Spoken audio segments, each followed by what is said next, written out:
everybody. Hello, and welcome to Scratchy Learns 3D Modeling Part 2, or whatever I decided to title this stream. I forgot already. As the title has suggested, I had forgotten to save, unfortunately, and this is all I'm left with.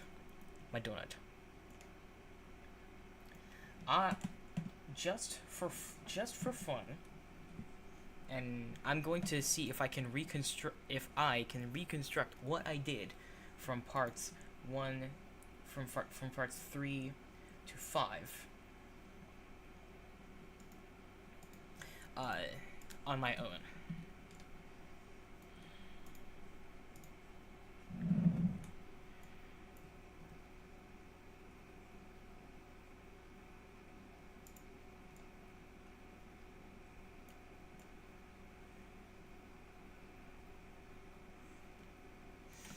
So I'm going to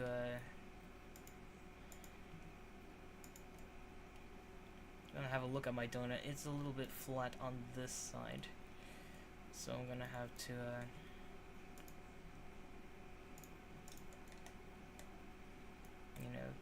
get rid of that flatness.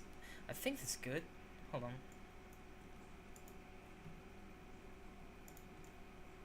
Yeah, I think that's good. Alright. Now, what we need is the icing. So, I think duplicate. Okay. Duplicate this. The hotkey would be shifty. So now, where's toggle X-ray? I don't know. Wait. Yeah, okay.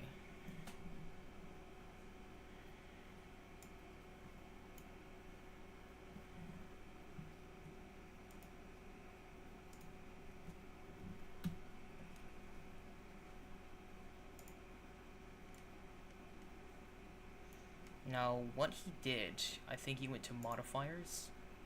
Right.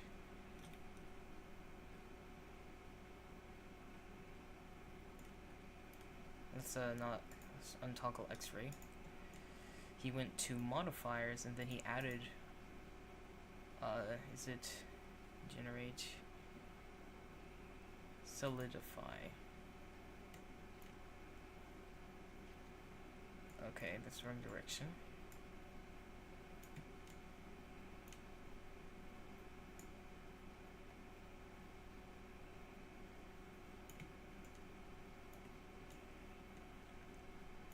I think he went to edge data.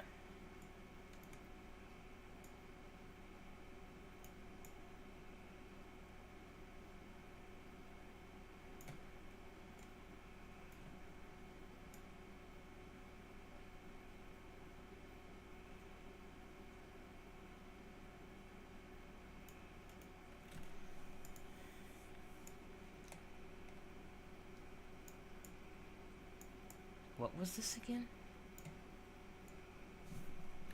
He beveled something to make it look like icing.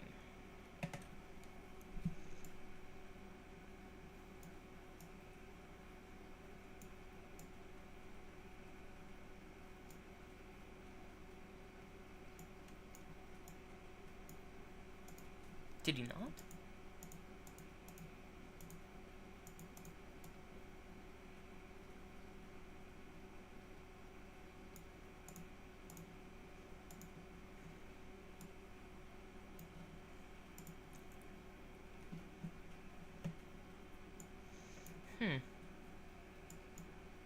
Because I need to do this to continue, right?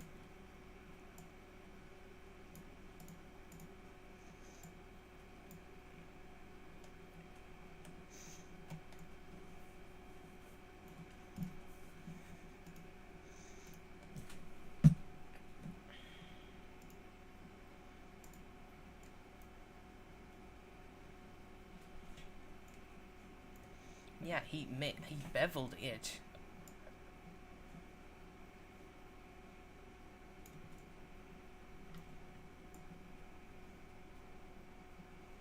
My cat bumped my hand. I don't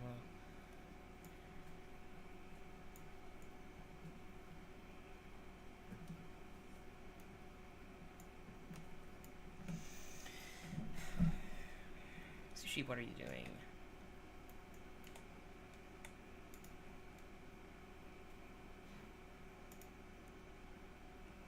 Okay, I really need.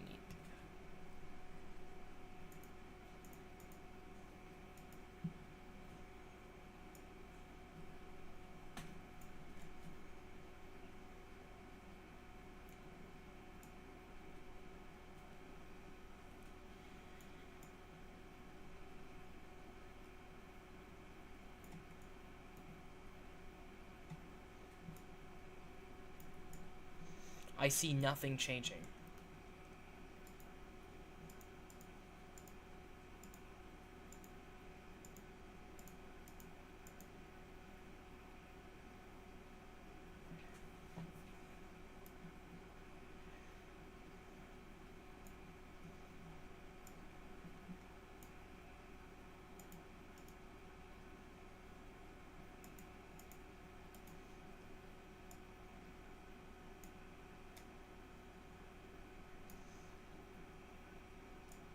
I think I might need to use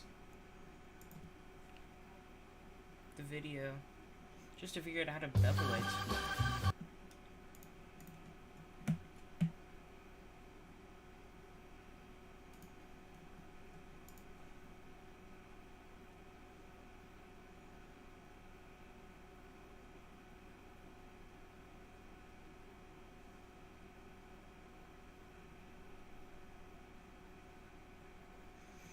Okay, we have rounding the edge. Everybody knows that a real icing would create like a rounded edge there, right? So we can fix that just by adding another subsurf modifier. Because you might remember I mentioned, like, yes, if you've got 3 vertices, it'll create like another vertice here and another vertice here, but it'll also like round it out. It'll pull this one back, so you end up with a rounded... Oh, I understand what happened. He went and applied this.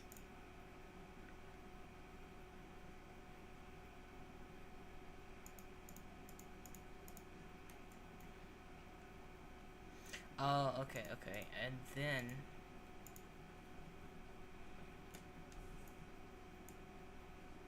No? Okay. corner. So right here in your modifier stack, we're going to go add modifier, generate subdivision surface. Now, the order of these does matter. Okay, you want your solidifier at the top. Oh. And the subdivision after it. So Blender works top to bottom, and it's important it's in this way because... And then you do that. Okay, I knew I was doing something right. I just didn't know what.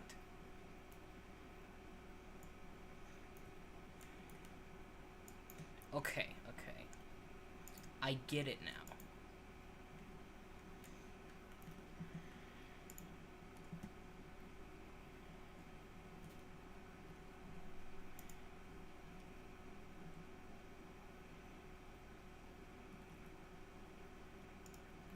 Oh, and I have to snap to face. What is that? And move it down. You can see that it's working, but it would be, again, a lot of effort to go round and round and do these one by one. So we want to use that old familiar proportional fall-off tool again. So proportional editing on, and now, as I move it down, let's just lower the slider way down here, and then let's pull this down. Okay, now, we'll find issues. If we move to the side here, we can see the first issue we discovered is that this is separating from our mesh here. And that's not what icing does. When it dribbles down, it follows the shape of the donut all the way down. So what we want to do is snap, oops, undo it a number of times, snap the vertices to our donut underneath it, right? So for that, we need to turn on that snapping up here. Okay, now there are a number of ways to snap in Blender. The default way is increment, which just means the like the grid floor there. Like if you were to just like move it around, you can see it's just snapping to the grid floor. Not helpful. But we want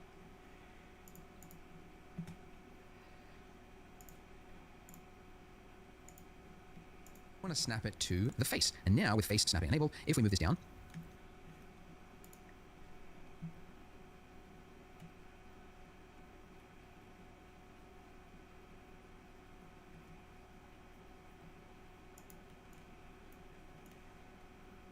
Look at that. All right. Look at that. Okay, I get it now.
It's not what I wanted.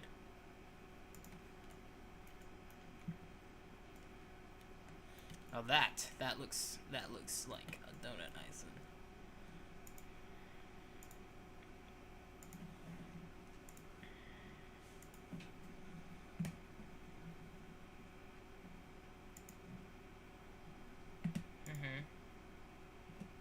That's right. Yes, you've got these little.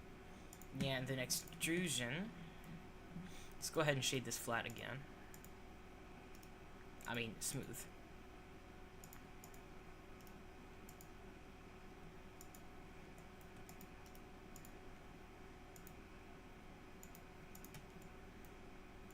See, there you go. That looks like a donut. Then we're going to go here. I think it's E. Yeah, it's E. Alright, I remember. Look at me, I'm not a total dumbass.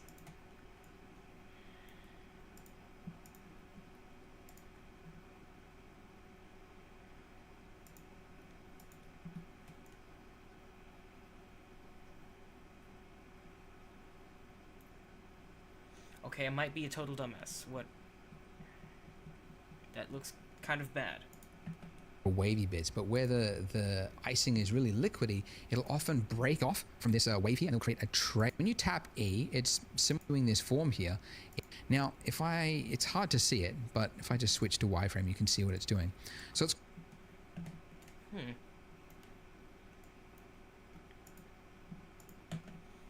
It should.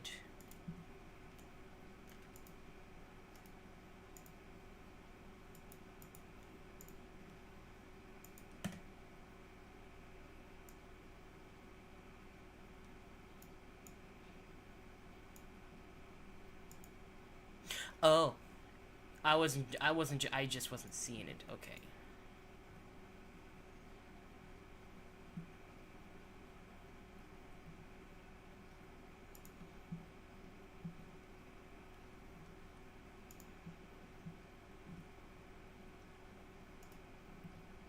Wrong tool.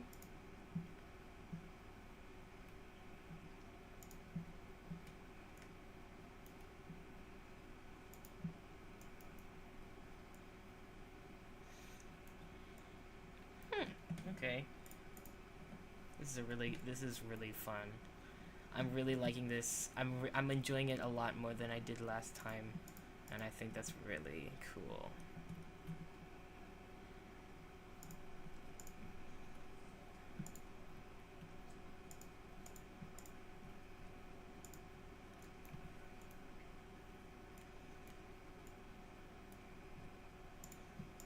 So he said where it would be really liquidy. So like around these parts. Yeah, this would be extremely liquidy.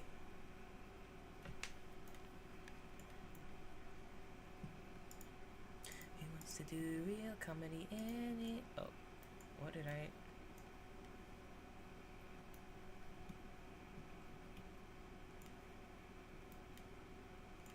Oh my god.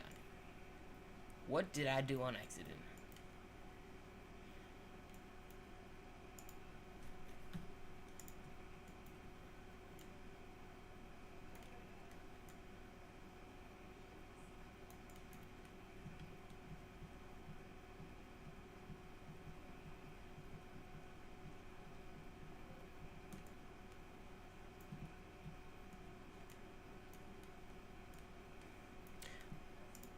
Oh, I accidentally selected that.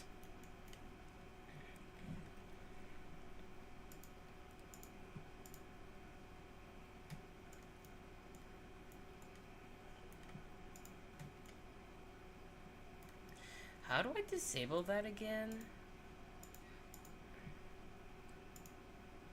It might be your timing or a passage you wrote.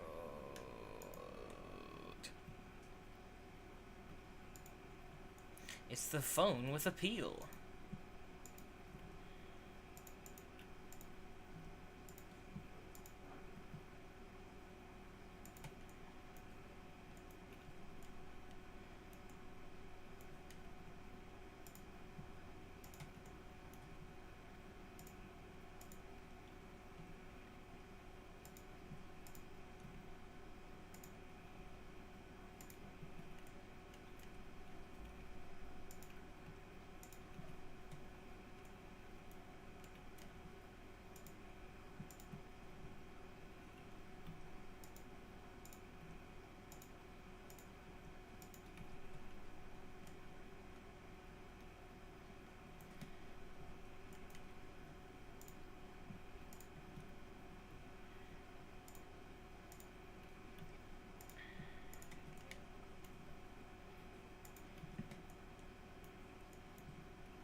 There we go. That looks good, I think, right?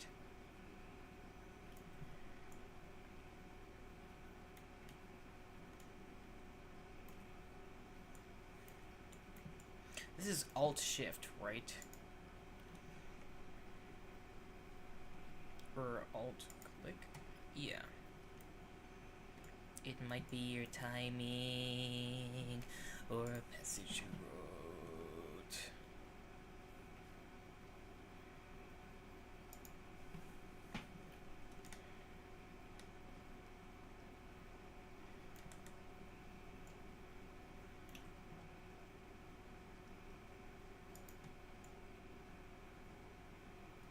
What did I just do?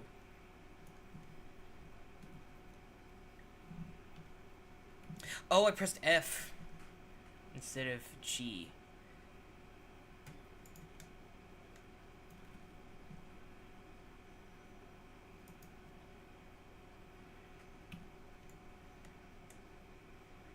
Something that we've realized from all our contests and...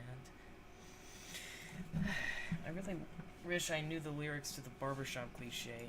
Alright, anyway. What did he do next? Like, what was next in the thing? Sculpting. Oh, right, he made the thing. Okay, hold on.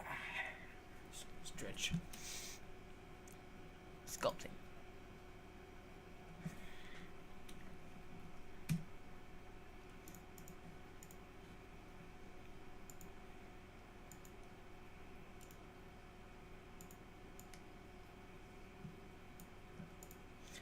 I almost forgot to parent it. Alright.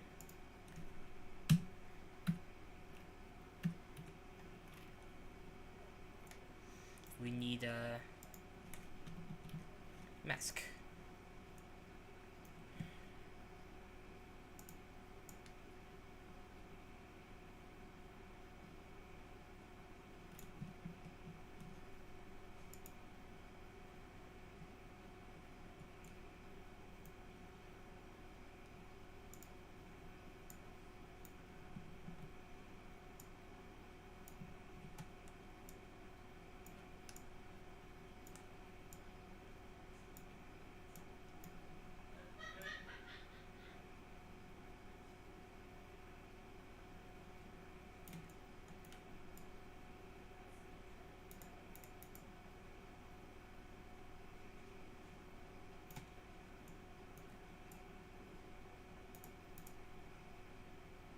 Excuse me? Okay,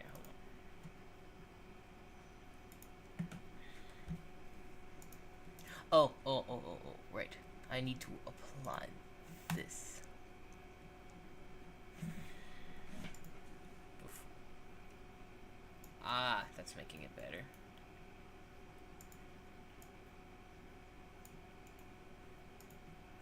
Why not apply this too? See, there we go.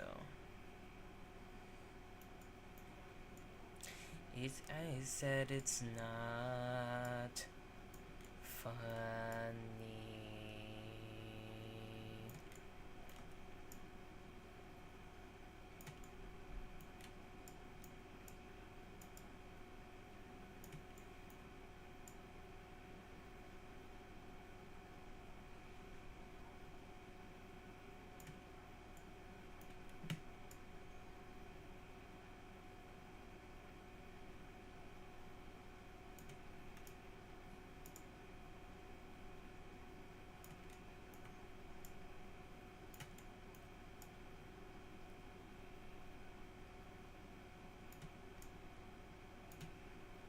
Fill these in too, so why not?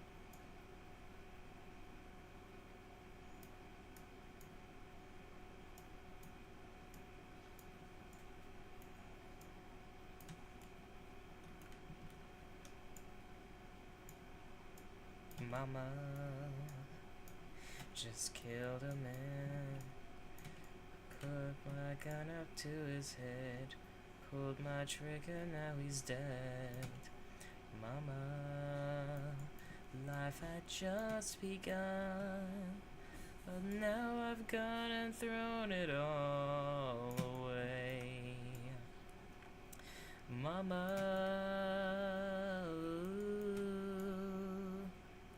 didn't mean to make you cry, but I'm not back again this time tomorrow. Carry on, as if nothing really matters. Any way the wind blows.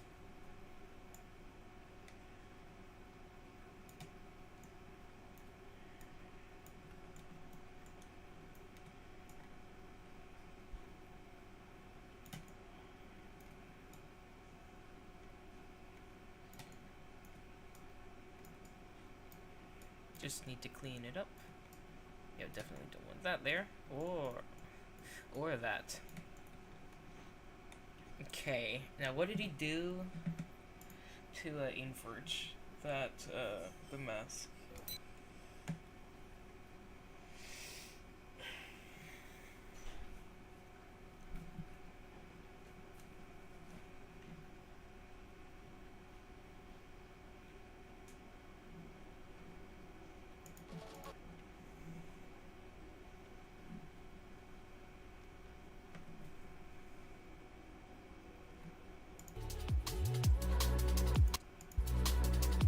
Oh, I love D&B music, especially when it's used. I love D&B music, especially when it's has Congrats. some bass in it. I love D&B. So, mask brush. Mask tool. So it doesn't really. And again, I apologize if this was like tedious, but it's a way to learn Blender piece by piece. Okay. Hey, speaking of which, I forgot. With the sculpt tools in Blender, for whatever reason, it has assumed by default that you might want to sculpt on the other side of your mesh. So you can see I've got this smear here, and that's because somewhere I was painting over here, I went through the mesh and it painted on the other side of the mesh.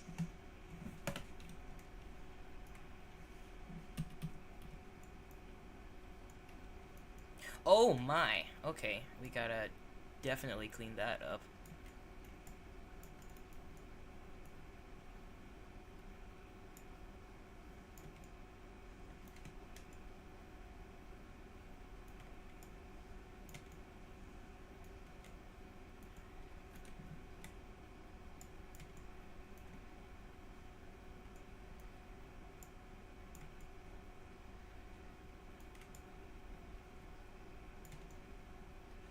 Alright, all of that's cleaned up. Yep. I think I'll actually go to layout again and do another subsurf. Just one more. See, look at that. Oh, look at all those quads.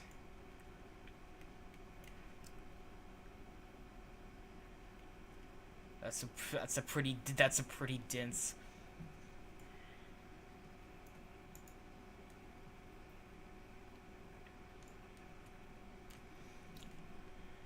I think I actually have. Hold on.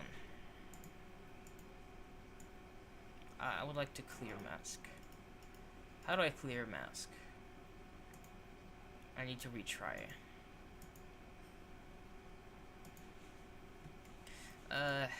Or I want to retry. I guess I'll just erase it like this.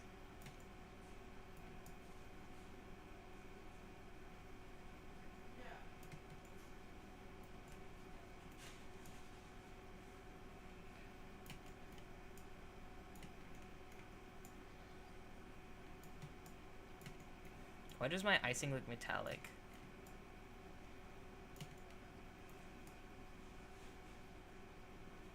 Metal Gear Rising.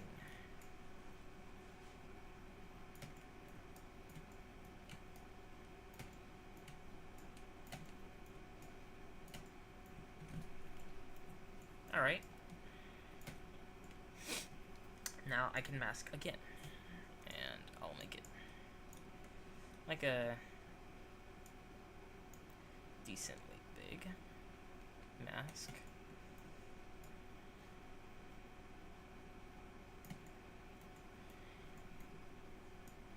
Clean that up later.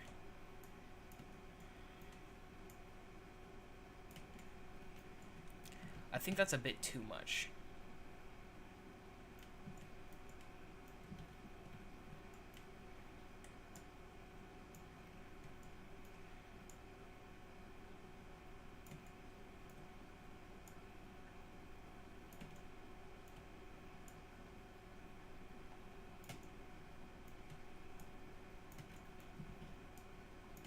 Look at me go. Oh right, I did say I had to clean that up.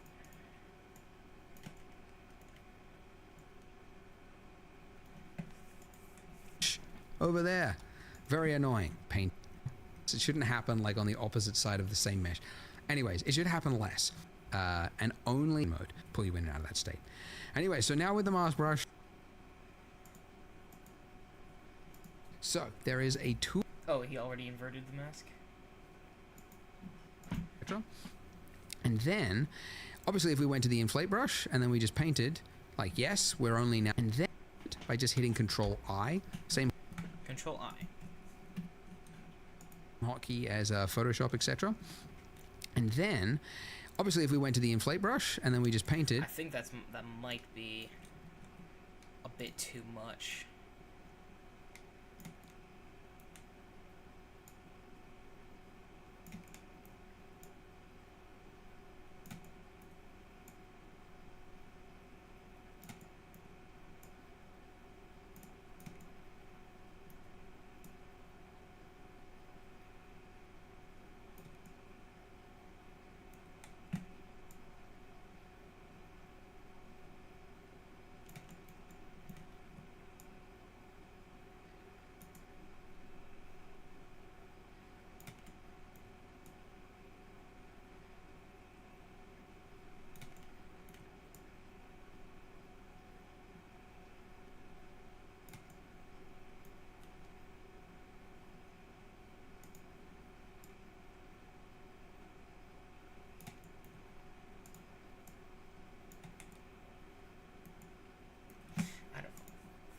Like, yes, we're only now. So, there is a tool in the sculpt tools called, where is it? Mesh Filter. So, I will be honest, it's probably the laziest implementation of a tool in Blender. Like, mesh filters, they're not really well documented. You kind of have to just learn how they work. But unlike all these other brushes here, the way this one works is it's applying a uniform value to the entire mesh. So it doesn't actually matter where you click on the mesh, it's going to apply it. And it's applying what is in the filter types listed here. So if I just click, this is the other thing you have to learn. If I drag to the right, I'm inflating. If I drag to the left, I'm deflating and sort of subtracting the opposite direction. You just kind of have to learn that that's how this specific tool works. Interesting. Okay.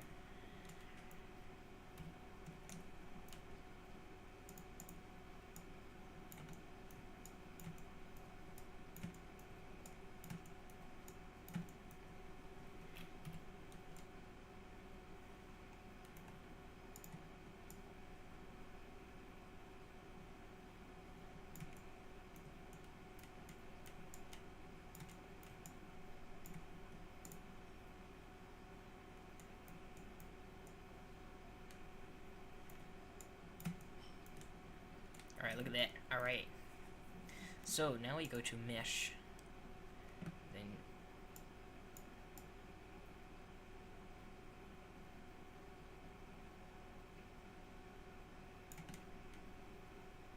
just drag slightly. Now, let me clear the mess. My theory is, by the way, yeah, hooray for us.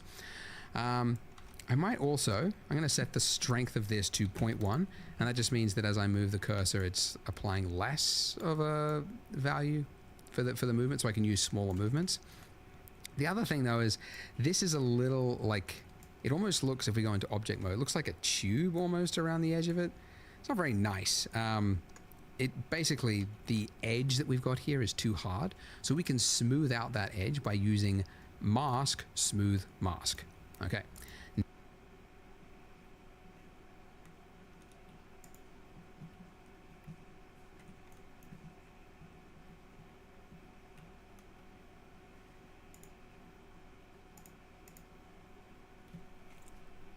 Mask, smooth mask? Smooth out that edge by using...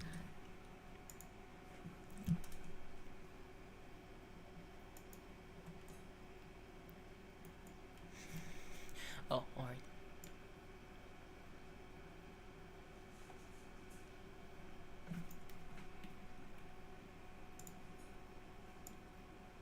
Whoa.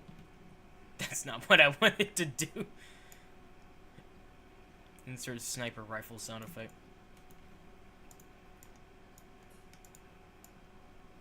Elephant green screen effect.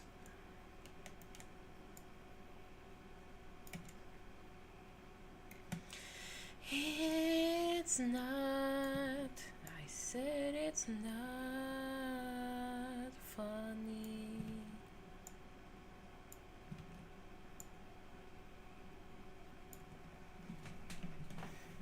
I really love when my mouse does that. It just goes.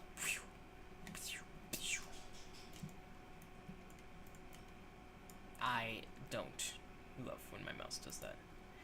I actually very despise it. I very actually despise it.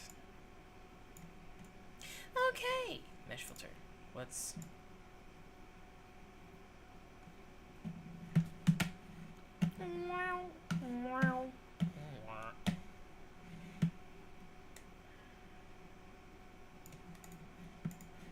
mask, smooth, mask. Okay. Now, if we use the inflate, just to the right a little bit, I'm just going to go with... Sorry for not reading chat so often. Hello, Rockafire Lover. With that. Let's go object mode and see how that looks. That's pretty good. I might actually go just a little bit more. Just exaggerate it slightly more. There we go. Great. So, yeah, that's roughly it. Now, there's a little bit of artifact. I would like to smooth it out. Is there a smooth tool? Smooth. Alright. Oh, right. Mask. Clear mask.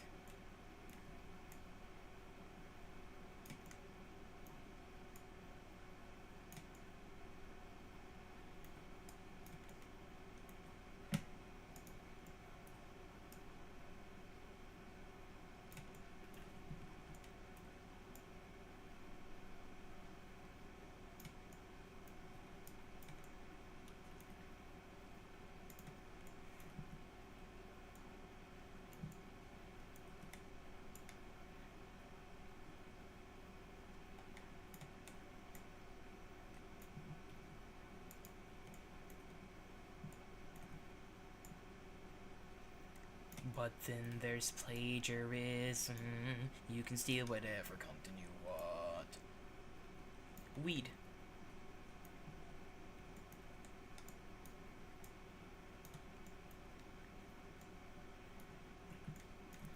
I do not believe that you can steal whatever content you want.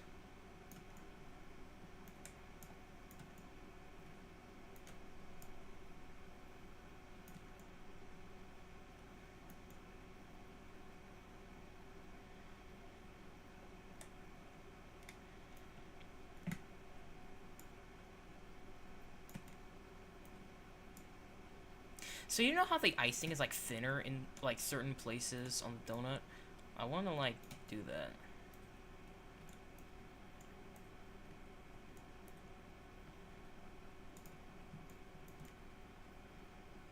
Or there's like thicker icing in certain places. So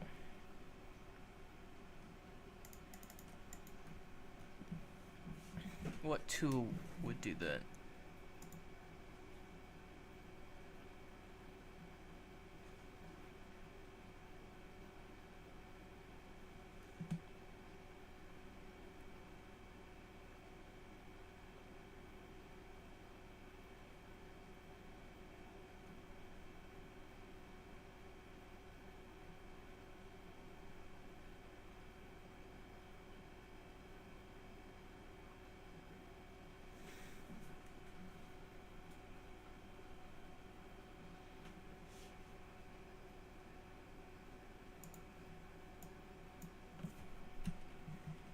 Alright, I think that's what I want. So like in these kinds of areas, and like in these kinds of areas,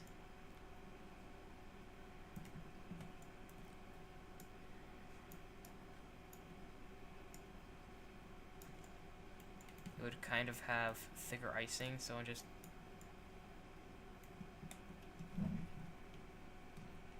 yeah.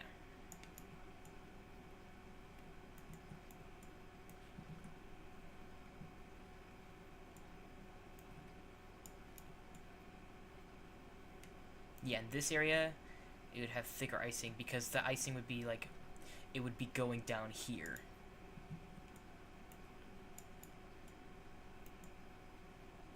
And it would like wouldn't have time to harden. I feel like this might come back to bite me in the ass later, but I mean, I'm still learning, so I mean, this is my first 3D project. No, this is my second 3D project. So I'm allowed to make mistakes. Chat, don't make fun of me. You aren't allowed to.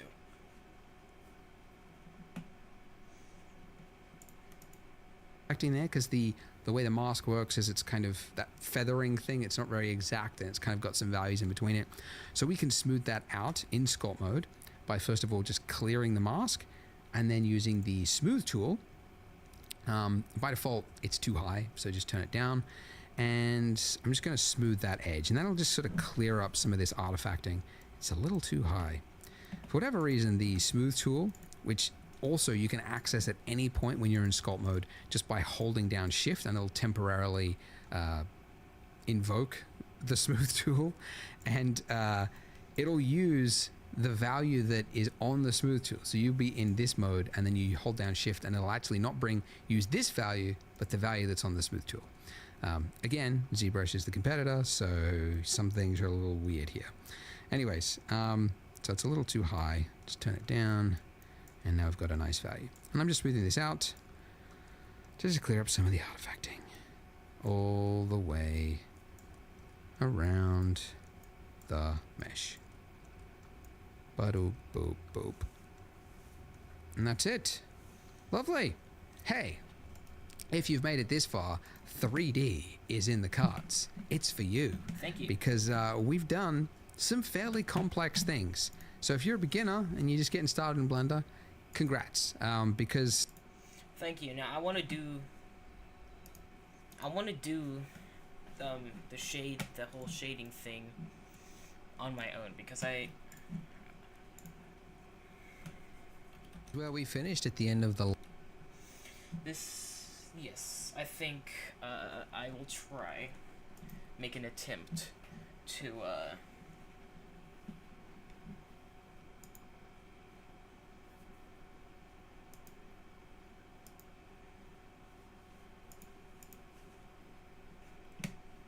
make an attempt.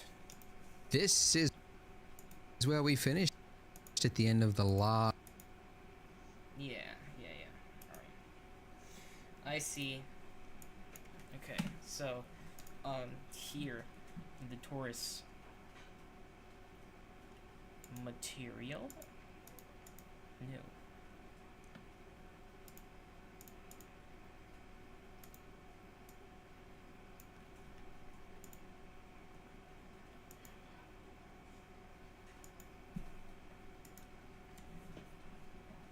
That looks good.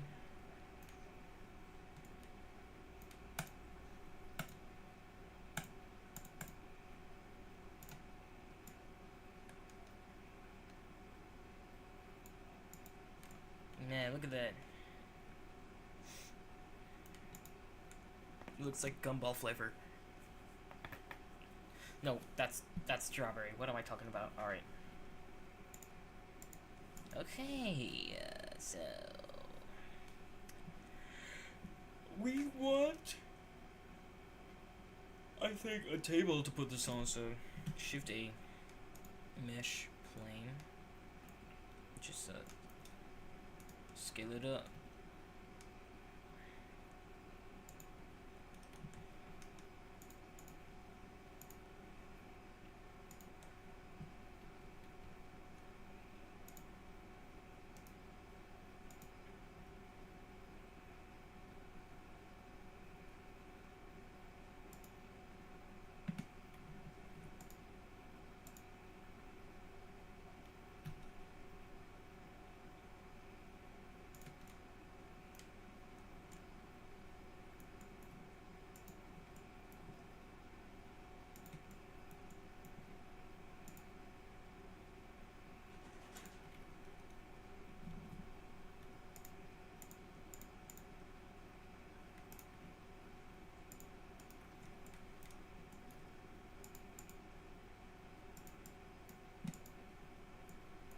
Alright.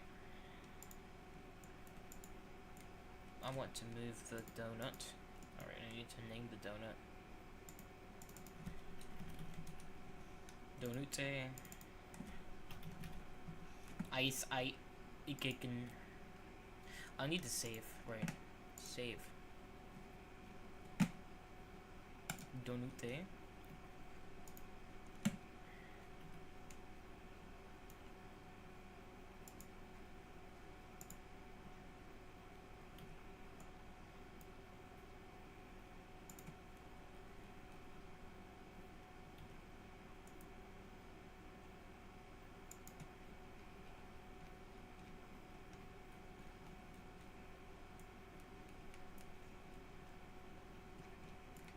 Alright, we have a little thing for our thing on the thing.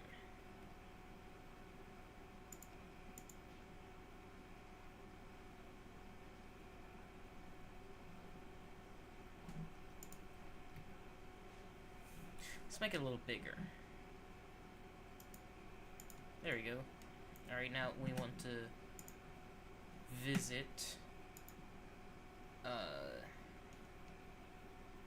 or Passage Road.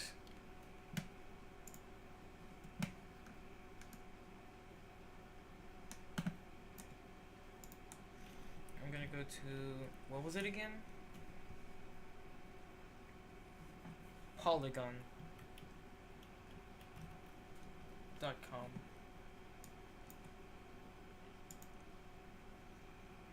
Oh, wait. There's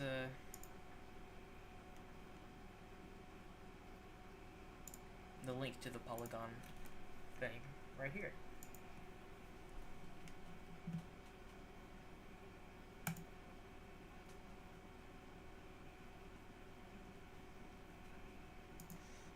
Wait, don't I already have... Man, I'm stupid. I already have it downloaded.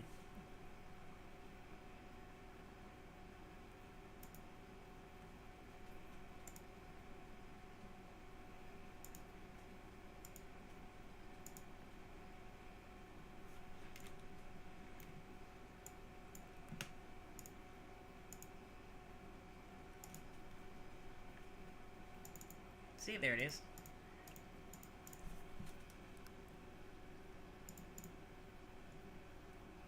Then for roughness.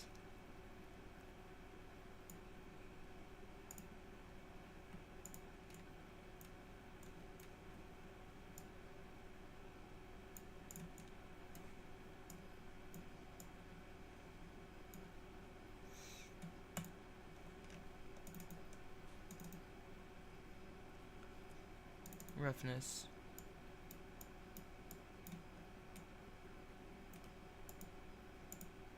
Non-color. And for normal.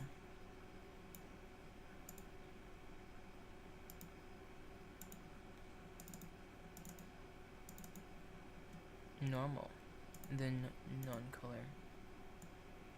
There we go. Oh, look at that.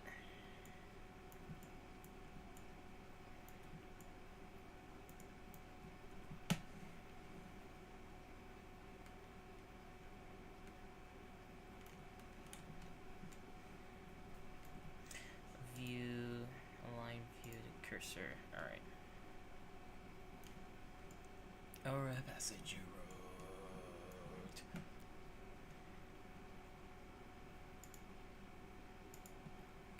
Let's go to chapters. Okay, so this is the video we ended on.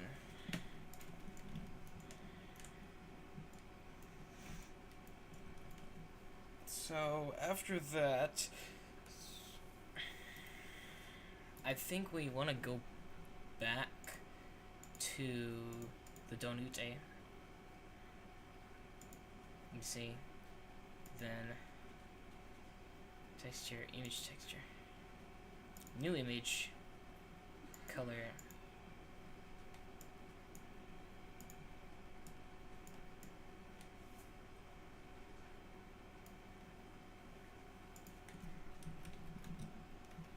Don't.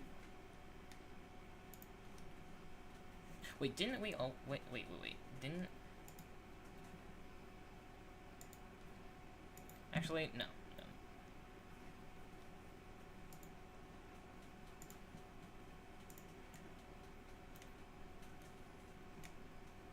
How do I open this again? Texture painting. So this is okay, but if you look at Real in the middle, so there's a paint select mode with our donut there. Click the texture paint tab. Oh, texture paint. Okay. Let me isolate it. It looks like a perfect golden brown donut. Oh my god, man! I wish I could eat that. All right, let's get a color in here.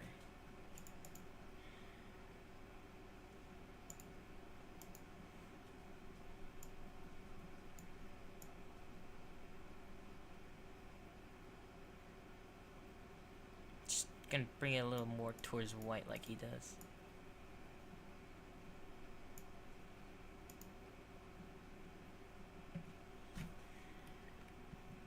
I think I want paint soft. Where's paint soft?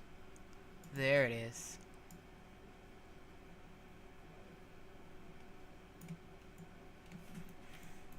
Nope.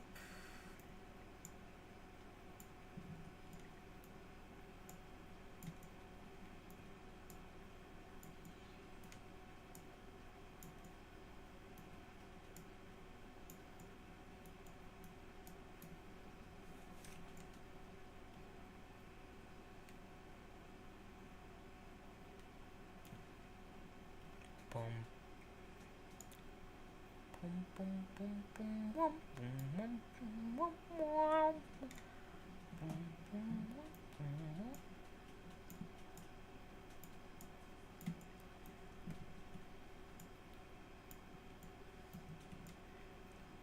The first thing you need to do is tell a joke.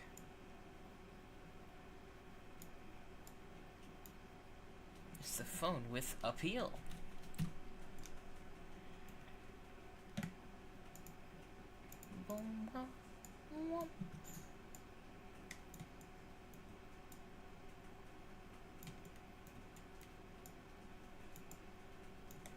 think I need...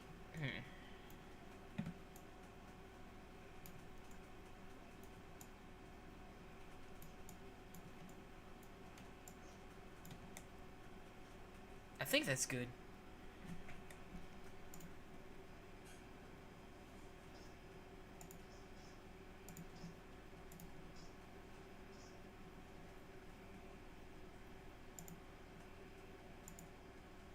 Save. Alright. Okay. I think I did it. Now, importantly, this isn't So... going to make that lovely subsurface scattering. We're going to do... I think I'm done. Let me save. Then go back to layout. Oh, that looks good. Oh my god. Okay. He's moving up. Alright. We is moving up in the world right now. Let me check chat. Nothing? Nothing new? Alright. Alright. That's fair.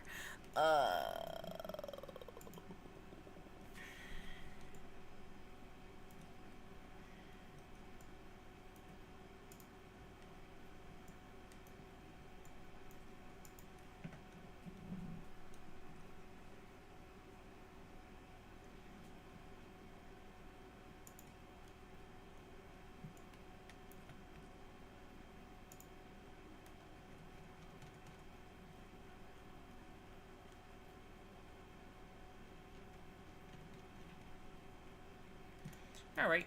Alright, so this is what our layout looks like currently.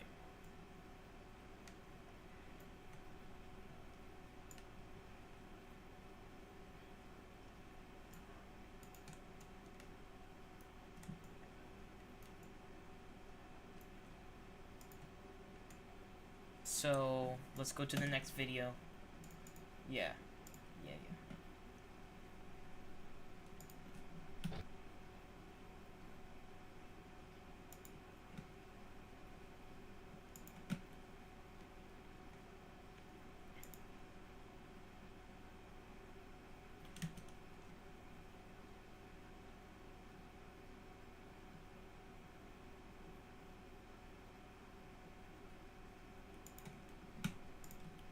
The time has finally come to decorate our delicious looking donut with some sprinkles.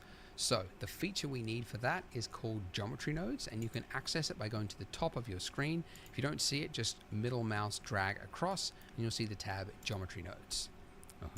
So it's adjusted your screen layout. Don't get disorientated. Your donut is still there. This screen on the left here, it's called the spreadsheet. Never needed it. Touch on wood, never will. So we can just close that, right click, join areas, and then just collapse it into it. Okay, so with your icing selected, click the new button. So welcome to the world of geometry nodes. So geometry nodes is actually a modifier. So when we hit new there, we've added in a modifier called geometry nodes. And what the modifier is doing is whatever we want it to.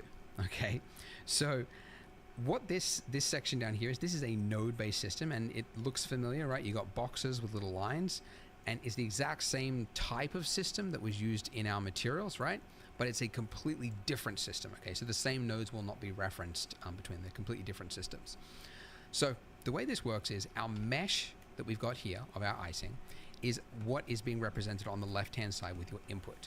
It's then taking that mesh and it's feeding it all the way to the right, and it's going to spit out whatever is in your group output. So currently nothing has changed because there's nothing between those points. But if I was, for example, don't follow me, but just as an example, if I was to add a set position node, drop this in here, and then change the position of the icing along the Z axis, you can see it's raised it. Okay, now the mesh, if I go into edit mode, is still there. The mesh has not changed. So we're not actually moving the object. This is just happening after the fact via a modifier. Okay, now obviously this would be a rather pointless use for geometry nodes to move it, because you could just move it.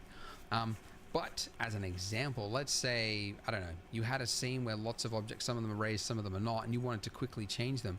What you could do with geometry nodes, in this case, you could actually expose this offset value by dragging it to the left over here And when you do that, you can see it's now appeared over here in our modifier stack. What that means is whenever I'm in another part of Blender, say I'm like building stuff, and then I'm like, oh yeah, I need to quickly, change the height of that icing, I've got it there whenever I need to. So essentially, this system enables you to build your own tool that does something that you want it to do in a really flexible way. So it's really powerful. And before geometry nodes, I mean, Blender was kind of limited in what you can do, but I'll throw some examples here. But in the last 2 years since it's been in Blender, people have done some wild stuff with it. And most of this stuff really was just not possible in Blender before without doing custom scripting. So it's really opened up the doors. So it is a very different system, like it's a different way of working than just hands-on in 3D, but it's a really flexible, really valuable system. So any time spent learning geometry nodes, I think, is time well spent. So we want to do sprinkles, and to do that we need to first of all scatter some points onto our mesh.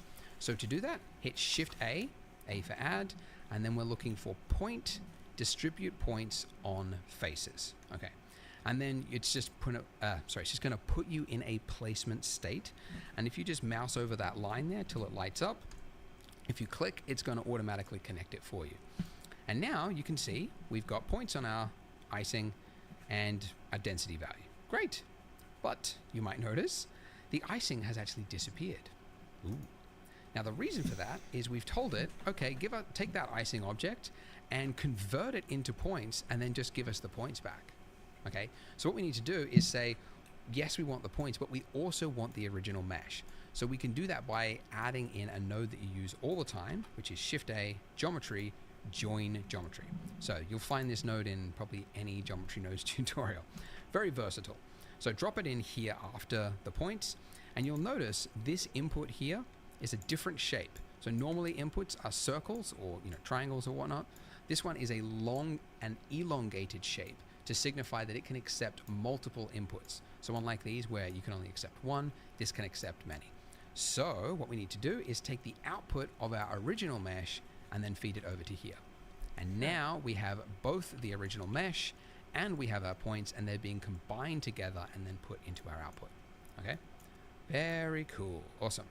All right, so if we were to give this a render right now, you would actually see nothing because these points don't physically exist. They just exist in the 3D space. If we want them to show up in the render, we have to tell it what do you want to render them as. So for that, we need to add an object to be our sprinkle. So your sprinkle could be whatever you want. We're actually going to make 2 different types of sprinkles in this donut series. So we're going to start though with a very simple one, just a round ball.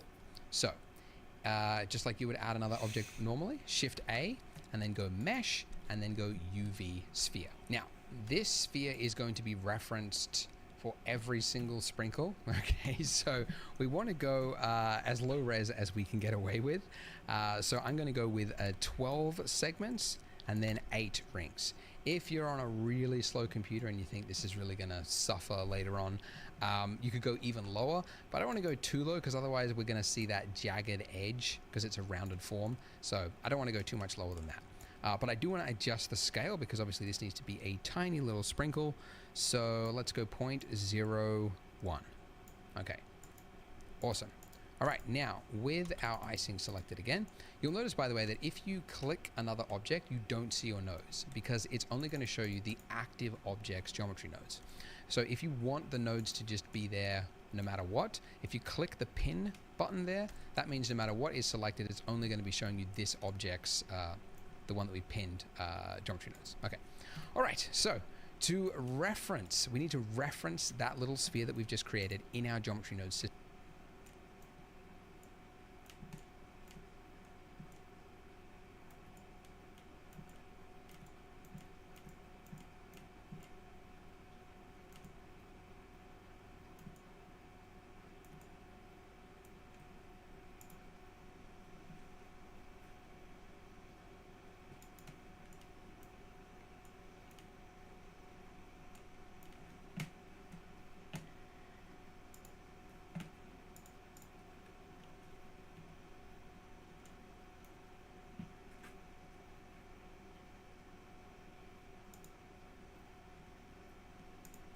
system. And you can do it very easily just by dragging down from your outline up here, just dragging it down into your geometry nodes and dropping it. Okay. So now let's just create some room here. Make a little bit of space. Okay. And what I need...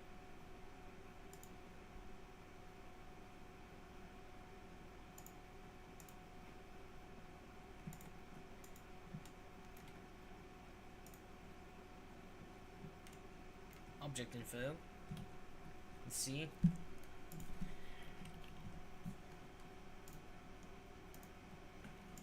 Need to do is add another node to reference this object, and the node is Shift A, instances on points, the top one. Okay, and then I want to drop it in here between distribute points on faces and my join geometry. So drop it in right there till it lights up. Now the points have disappeared because we're now saying replace those points with whatever is in that instance input. So I'm going to take my geometry from my object info and drag it into the instance. And look at that. We have got our spheres appearing all over it. And if I increase the density, we've got sprinkles. And if I do a render... Oh, right, we need to reference our object sphere. Oh my god. Dear God, okay. That is not right.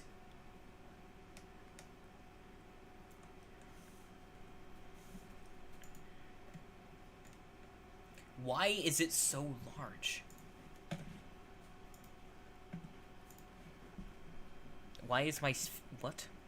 My sphere.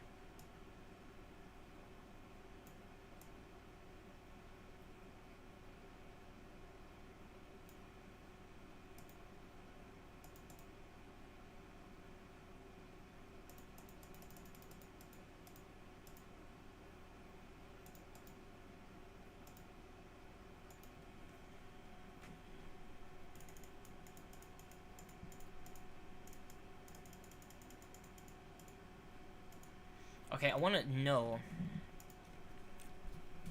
why it will actually display. Doesn't look very good, hey, but it does work, which is the main thing right now. Okay, so first things first, you'll notice that as we increase... Awesome. All right, so if we were to give this a render right now, you would actually see nothing because these points don't physically exist. They just exist in the 3D space. So what did I do? We want them to show up in the render. We have to tell it that turn this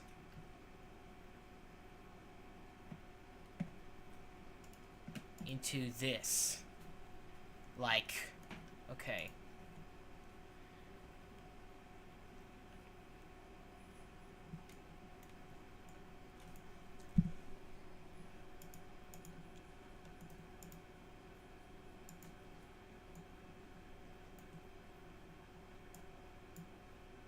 Oh, okay, I get it now. Hey, the tutorial didn't tell me that. I figured that out myself. Oh my god. Round of applause for Scratchy. Yeah, that was probably very trivial.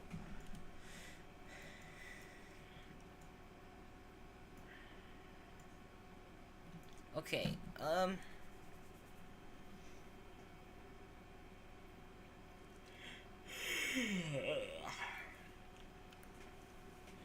I should get to sleep soon. Maybe after this tutorial is done, I'll go to sleep. Nah, I can do another video after this, and then I'll go to sleep. Alright.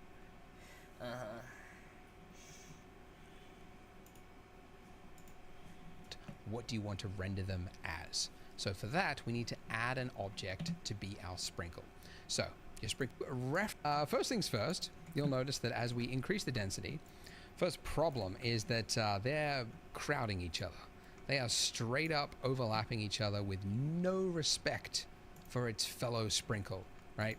Because it's just a random distribution. So we can change that by going here in our distribute points on faces, change it from random distribution to Poisson disc distribution. Poisson, what a name. Poisson disc. So it's changed. Steve Flip. Les poissons Steve. Poisson Steve. Il est orange.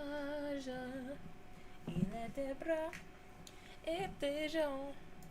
Le poisson Steve.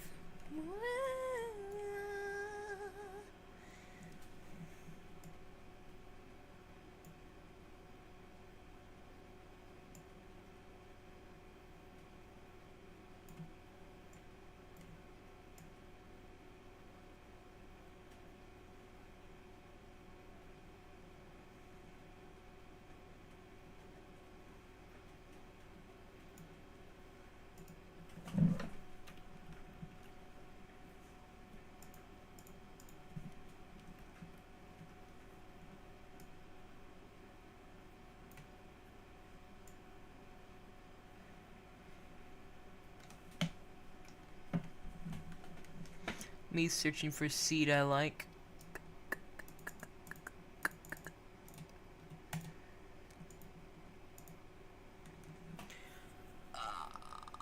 Man, in all of them, the balls are touching.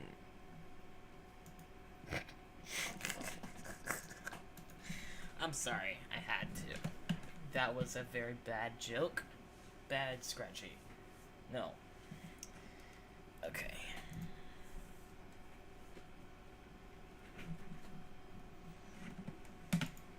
But that's just because it's changed your density max, so just increase it again.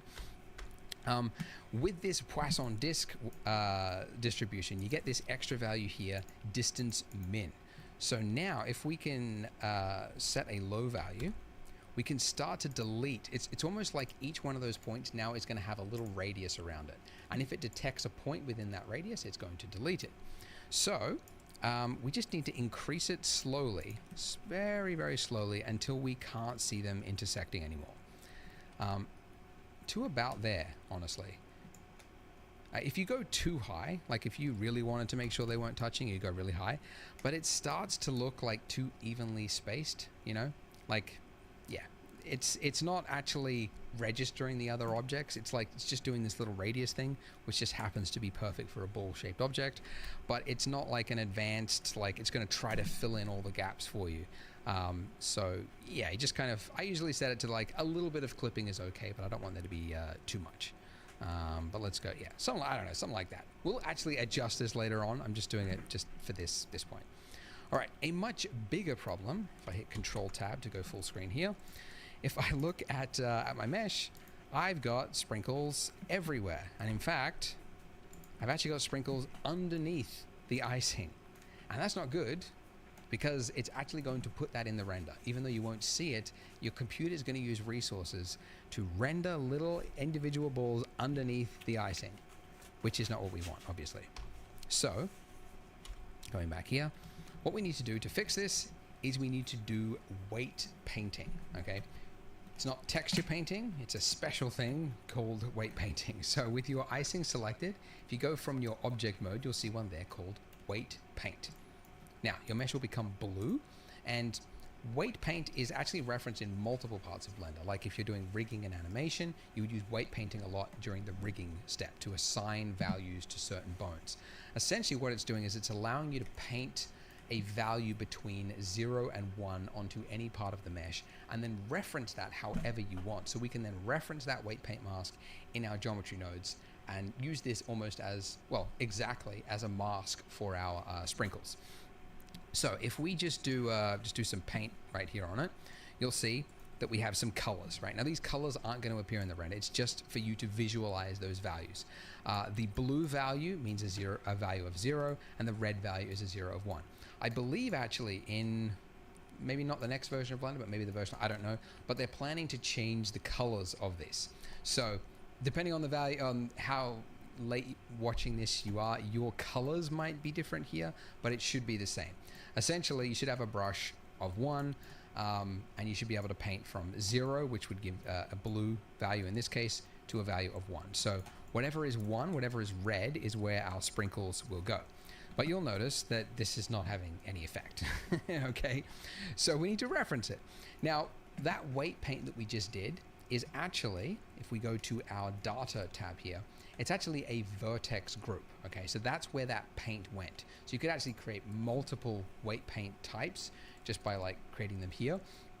But we've just created one and it's added one here for us. So we can give it a name by double clicking it, and let's call it sprinkle mask. Okay. In fact, is it a mask? It's more of a density, sprinkle density, I guess, because it's not a masking out. Anyway, all right, sprinkle density. Okay, and where I want to reference this in my geometry node stack is in the distribute points on faces. There is one value here called density factor, which we got when we used the Poisson disk thing. And this is just a value of 0 to 1. Very convenient. So if I drag out from here and then release, I can add in a new node and it'll just automatically connect it. And the node that you're looking for is called the named attribute. Don't feel bad if you're like, well, how would I know that it's called the named attribute? Because it's called vertex groups over here. You think like, okay, I'm going to type in vertex group, but it's an attribute, but it's one of many attributes, and geometry nodes can do many things, so it's just called the named attribute. So anyways, all right, so underneath name, we're just going to click that box and you'll get a pop-up or pop down, and you're looking for sprinkle density. And there it is. Haha. So now going back into weight paint mode, we can act like an artist and put the sprinkles wherever we want, sprinkles on our donut, which is really cool. So sprinkles are typically, they're like on a plate, and then the wet donut with icing on it is just like dabbed onto it. So you get like a heavy amount of sprinkles right on the top like that, and then less around the sides. And then I usually do like a few like dabs like this, just for some variance. And then also if you hold down Control, that will do so the weight that's being painted is 1, but if I hold down Control, it's going to do a negative value. And I can adjust my strength there as well. And I can just do some negative paints across it. Maybe a couple here as well.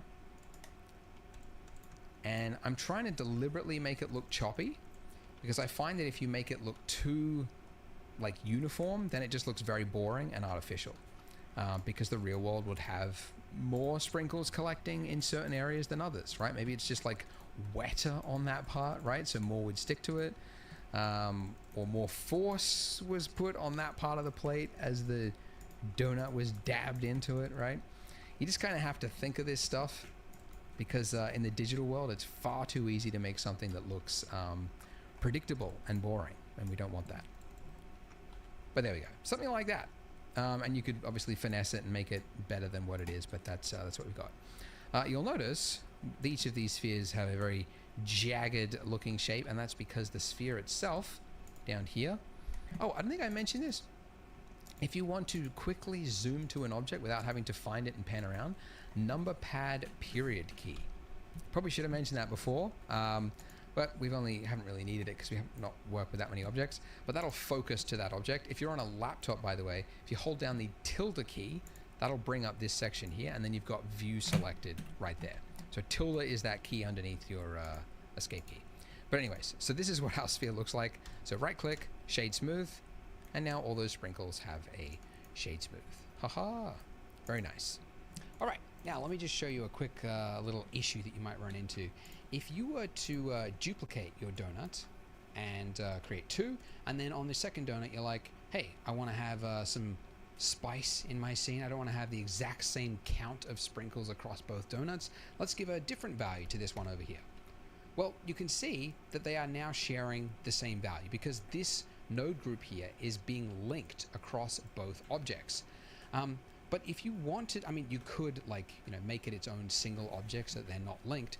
But if you wanted everything else to remain the same, so that let's say you change the sprinkle at some point, that's preserved across it. But that one value you want to be different across multiple objects, you can expose it. So just like what I did at the start, if I drag out from the value I want to expose, and then I put it up to here in my group input, the empty slot, if I just release it, it's now disappeared, the value's disappeared from here, and it's now appeared in my modifier stack over here. And now I can put in a different value. So this has now got a value of 2000, and this one is 500. So essentially by dragging it out and exposing it, it's essentially removing the value from this node setup and saying this is its own separate thing, which is independent per object.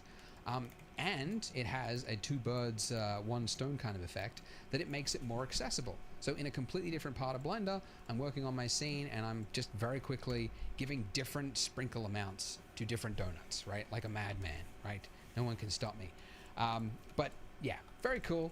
And that's now exposed. Oh, the other thing we probably want to do though, with that this group input here, is I want to give it a different name because density max, you know, not really that useful. I can call it sprinkle density, right? So now it's like a fully customized little node group that I could drop on any object. I could be building a car in the future and I'm like, it needs sprinkles. And I can just drop this on it and I've got a sprinkle density value for my car, right? So you can see how geometry nodes, you can build something really customized for what you want, and then it's just readily accessible every time you need to use it. Awesome. Now, one issue that I will show you with this, and actually it's not specific to geometry nodes, but this entire time for all these videos, we've been building a donut which is too big. So if you hit N in your properties, oh, that's the polygon thing, you can see the size, the dimensions of your donut is 1.2 by 1.2 meters, which for Americans, oh, actually, yeah, you can change it. You could change your units to the wacky imperial one. Yeah, 4 feet, right? Okay. Which is way too big. Okay. Now, why does it matter, right? Because, like, okay, if you're looking at this, how are you to actually know that this is 1.2 meters rather than the regular size donut? It doesn't actually matter yet, but when we get to like rendering with depth of field, or maybe you want to import other objects from other scenes, having a value that is actually true to the object will save you so much time, and it'll also make it so that your camera settings, etc., are actually correct. So that bit is very important. So essentially, we should resize this. And really, a real donut is about 12 centimeters, which is exactly 1/10 of what we've got right here. So if we select everything in the entire scene, which you can do by just hitting A for everything, I don't know, A for all, yeah, that makes more sense, okay. Then A if for we hit everything. S to scale, okay, we're now in a scale, oh actually, okay. Well, now it's going to scale it, and the plane is going to be off the ground. Okay. All right. Well, let's not scale the lamp and the camera. So everything else, selecting the donut, the lamp, the donut, the plane, and the sphere. Then S, and then I want to scale it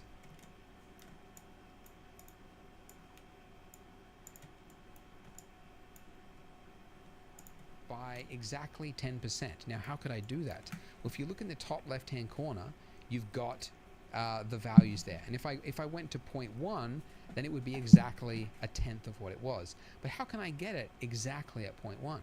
Well, two things. One, if you hold down Control, when you're moving any value in Blender, it'll move it in increments, which in this case is 0.1. But you can also actually just type in the exact value you want, 0.1, and hit Enter. And now, if we look at the size of our donut, click N, hit N, you can see it's 0.12 meters, or centimeters, you know. Anyway, and that's great. But there is a problem. What you might notice, I mean, there's not a problem now, but when you change the scale or the rotation of an object, actually, it's only changed its, its local scale. It hasn't actually applied it on a global level yet. So the sprinkle here and the donut have actually got a like pretend value. The scale is set at 0.2, and it's almost like it's saying to the scene, that's not its real scale. It's just been faked to be that size yet. It needs to be applied if you want to like confirm really that this is the true scale or rotation of the thing. And you do that by selecting the things and then hitting Control A and then applying scale. Okay, so now we've done that, we can see something's changed. So our donut here with the sprinkles has now massively changed its density count. And the reason for this is that, if we go geometry nodes again, let's zoom in here, let's look at it with this. This density, this sprinkle density, is actually not the count of sprinkles at all. It's the density in relation to the whole scene. And the way I think of it is like, okay, it's a weird visualization, but if you've got a car and it's driving along a highway, right, a certain amount of bugs are going to hit the windshield, okay? And the bugs could be defined by here. But the smaller the object is, right? You could have the same amount of bugs going across the highway, but if it was like a tiny Matchbox car, there's going to be very few bugs that's going to hit it, okay? So the density is kind of like the density of the world, and now that we've made the object smaller, there's only 3 sprinkles left. There's only 3 bugs that's hit the windshield of our donut here. So this value now needs to be much bigger. In fact, it needs to be exactly like if it was 6,000 before, it needs to be 60,000 now. But the problem is that it's not just a value here. The distance min value has also changed because this is also based on a real world value. So this now needs to be really small. So let's try 0.01. And that's actually pretty good, I think. There's a little bit of overlap, but that's roughly kind of what we want. And let's see if I can increase this. Yeah, so if I want this density to be really dense, yeah, I would have to increase it to a crazy number. Now, something I like to do personally, this isn't, you have to do this, but you notice how like this number is really large. And if I want to increase or lower my sprinkle value, and I'm in a different part of Blender, if I'm just dragging this value, it's having no effect because the range, like the scale of it is just so large.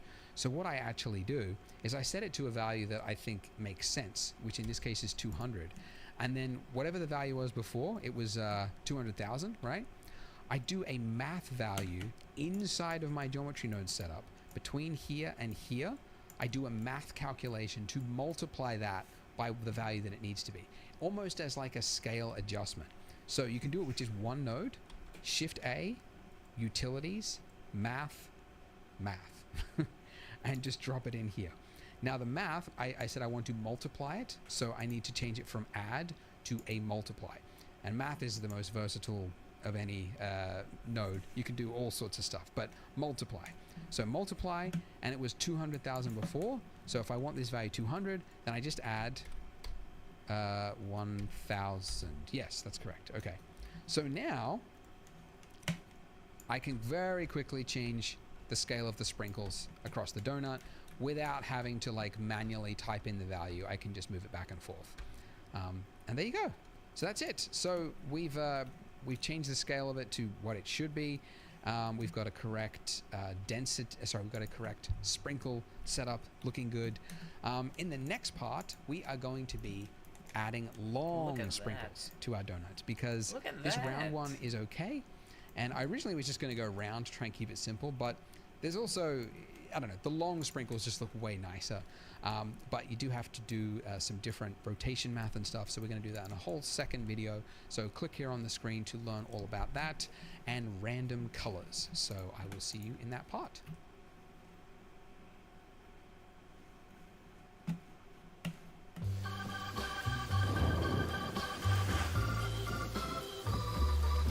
That's life.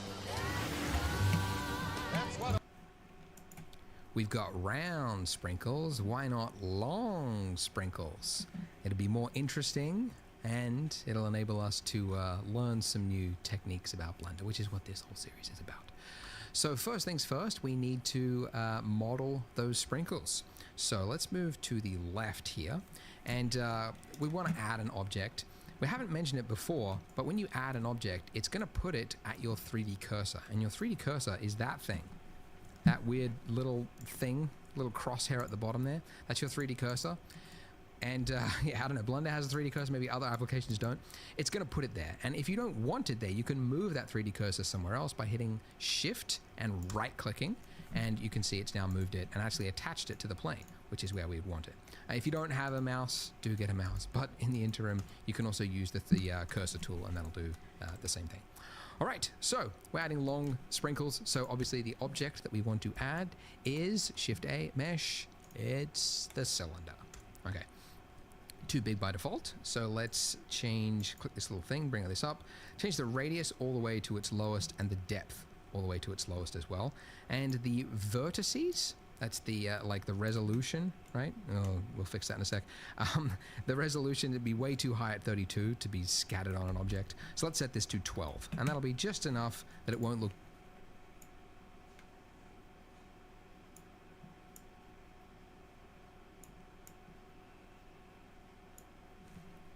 jagged, and it'll look smooth. Okay, great. Now, I'm going to move this up just so it's above the plane, Z. Okay. Now, this problem that you have, if you go in too far, it disappears.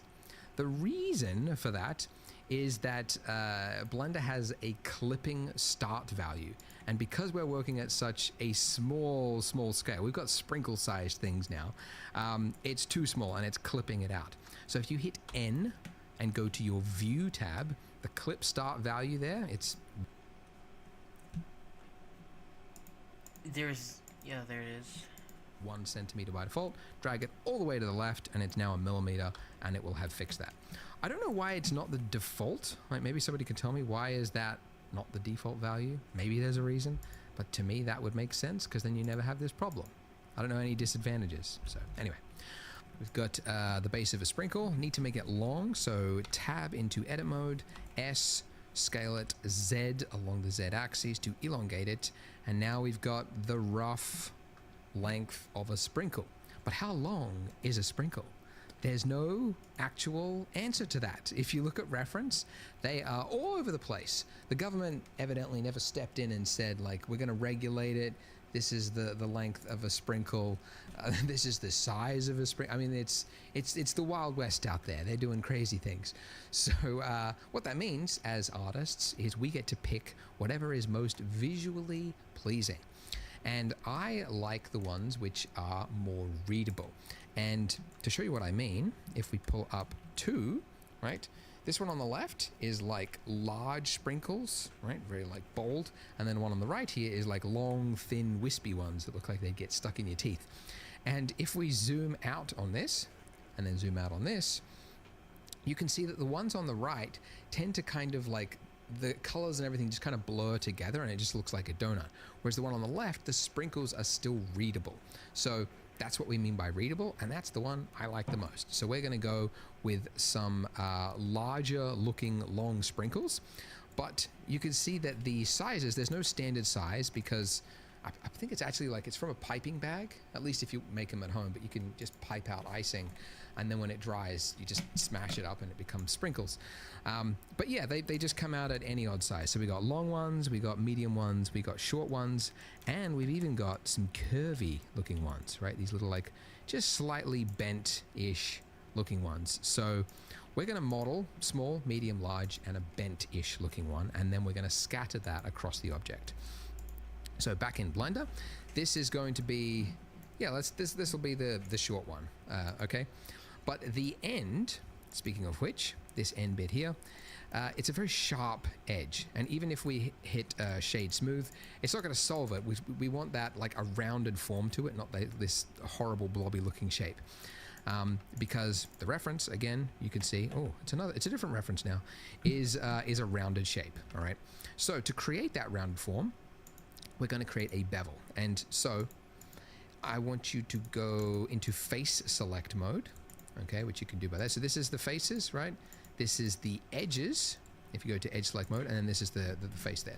So select the bottom and the top face, like that, and then we're going to add a bevel, which will immediately become clear when you do it, Control B. And now that we're in this state, as we pull out, we can change the amount of the bevel. And this is, you can see it's like, yeah, it's just adding a 45-degree angle on that corner there. But if you scroll up, it's going to add another level to it. And if you scroll up again, it's going to add another level to that. So we can very quickly create a rounded edge to the sprinkle. You don't want to go too much high, because again, this is going to be scattered all over the donut. You don't want to go too high poly. So that'll do. So that's a simple bevel operation, and it's very common when you're modeling. So yeah, Control B is how you do that. All right, so look at that. We've got one sprinkle. So now we will need to create 3 more. So this is the small. So let's go Shift D and then X to just move it along the X axis. This is going to be the medium one. So edit mode, and I'm going to go into toggle wireframe and vertice select mode. And now selecting the top part of the sprinkle, hit G, Z, and I'm going to move, oops, if you've got proportional editing, turn that off. G, Z, move that up. Okay, that'll be the medium one. Yep. And now Shift D, X, move it along. This is going to be the long one.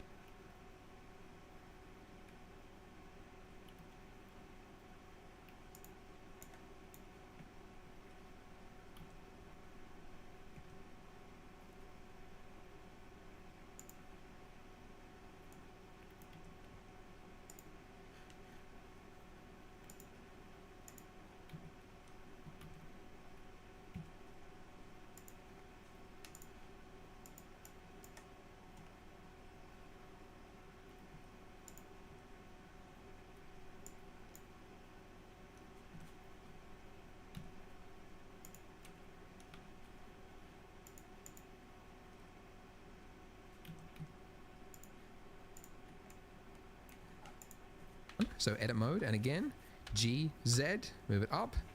And this is going to be the long sprinkle. I don't go too long, maybe that long, okay. And then I want to make a bent sprinkle that's slightly like curved. So Shift D, X, move it across. And now with this one, if I was to try to like curve this out, there's not enough information here. Like if I move that, it's just a straight edge there. So if I want to make it curved, I got to have more geometry there. So like we've done in the past, Control R is how you create a loop cut. So when you do that, it says, where do you want to put it? I want more than one though. So I'm going to scroll up till I get, yeah, just a bunch of loops until I get what looks like square faces on those points, somewhere around that. I don't want to go too high poly. Yeah, like that. What is that? That's in the bottom left-hand corner. 8 cuts. Okay. Click, and then it's saying where do you want to place it. Right-click to cancel the movement, so it places it right in the center. And now, oh, yep, there we go. Okay. Now we've got this one over here that is just long and straight but low poly, and this one same shape but high poly. So to add a bend to it, in previous tutorials I actually went into like edit mode and we did like proportional editing, and it was just complicated and it actually didn't look great. I've learned actually there's a modifier that'll do it very simply. Go to your modifier stack, add modifier. You could find it inside here, or you could search for it, but it's the simple deform modifier. So add that, and by default it is wrong, so change it from twist to bend. And look at that, we've got our sprinkle. Ha! And you can very easily, whoops, change the amount from a little curve to a large curve. And I think somewhere around the 30-degree mark. You will notice though that it's like it's bent more at this angle, and that's because it's bending it according to the origin point. So you see these little dots? You might have wondered what they are in Blender. That's called your origin point, and it's used for a lot of things. Like if you rotate an object, you can see it's rotating from the point of that origin point. Like physics, a bunch of things use the origin point. The best way to think of it is like the center of mass for the object. So generally speaking, as a rule of thumb, you want it to be in the center of the object. And you can do it very quickly. You select multiple objects. You want to clear its origin point. Shift, select all of them, and then right click, and then say set origin, origin to geometry. And now you can see it's put it in the middle. And now our curve is actually based on the starting in the middle, which is what we want. So yay for us. Now I need to apply this or else the next part it'll go wonky. So apply your simple deform so that it's actually realized onto the mesh. Okay, so going to your outline, you can see we started from humble degree mark. You will notice though that it's like it's bent more at this angle, and that's because it's bending it according to the origin point. So you see these little dots? You might have wondered what they are in Blender. That's called your origin point, and it's used for a lot of things. Like if you rotate an object, you can see it's rotating from the point of that origin point. Like physics, a bunch of things use the origin point. The best way to think of it is like the center of mass for the object. So generally speaking, as a rule of thumb, you want it to be in the center of the object. And you can do it very quickly. You select multiple objects. You want to clear its origin point. Shift, select all of them, and then right click, and then say set origin, origin to geometry. And now you can see it's put it in the middle. And now our curve is actually based on the starting in the middle, which is what we want. So yay for us. Now I need to apply this or else the next part it'll go wonky. So apply your simple deform so that it's actually realized onto the mesh. Okay, so going to your outline, you can see we started from humble beginnings, but we've now got too much going on, and it's all starting to get a little bit chaotic. So the way you organize things in your outline and in Blender generally is you can group things together by creating collections. So by default, we've actually got one collection already, just called collection, but we can create new collections by this little button in the top right hand corner to create a new collection. And I want to create it outside of our, I don't actually know if we need, like, I don't know why it creates a collection for you. You could just, it's in the scene collection. So anyways, I don't know if we actually need that one. So we create a new collection just by hitting that, and we can double click it to rename it to be whatever it is we want. So I'm going to call this sprinkles, okay? And because we have two types of sprinkles, we have the sphere round sprinkle, and then we have these long sprinkles, I'm going to create two other collections within this collection. So hitting new again, you can see it's placed it underneath it. And I'm going to call this one round. And then clicking sprinkles again, I'll add another collection. And this one I will call long. Oh, wait, sorry. This one, long. There we go. Okay, so to move something to a collection, you can do it one of two ways. One, you can select the sphere, which is the round. Remember, it's this little guy over here, the little tiny round sprinkle. You can just drag that into the that collection. I named the shirt Sprinkle. Digital. But you go. To Tom her. Oh my god. Okay, let me reach that. Nothing. So we got curve spring. To Tom her. Lakagan. Hold on. Referred to burn center. Curler. We get referred to burn snurkle. Snurkler.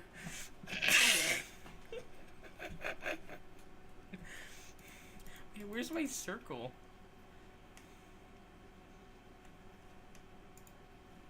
No, it's over here. Okay.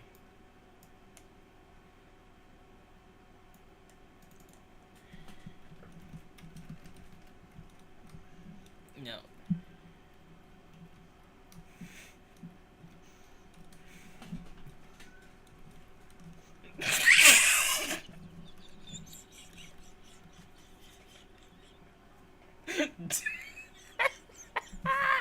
We got the door color.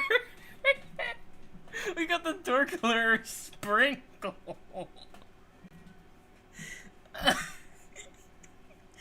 Okay. So, to recap, we got curved spring kick.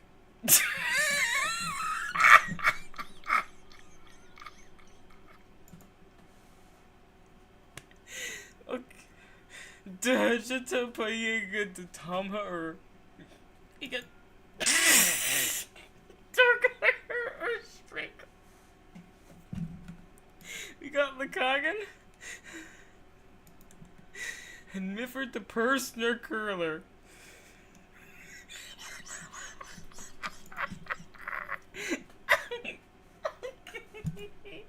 We need to continue this. Collection, and you can see it's now moved it there. The other way is in your 3D viewport. If you select all of the objects that you want to move to a new collection, hit M and it brings up this, and you just say move to the Sprinkles long sub collection. There we go. And now they're all moved there. And now this one here, if you wanted to give this a name, you could. We got the camera, we got the light, we got the plane. Yeah, you know what? Let's move our donut, and our eye. And okay.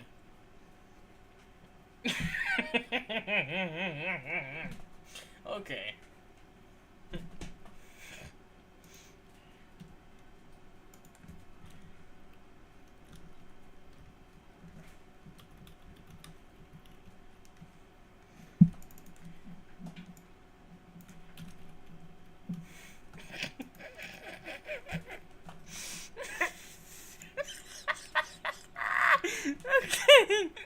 In the Springe collection, in the Spurn Kolga DeLong sub collection, we got Curve Spring Kick, the Hujita Payuga the Tom Her, Lakagan, and Mifford the Persian Curler.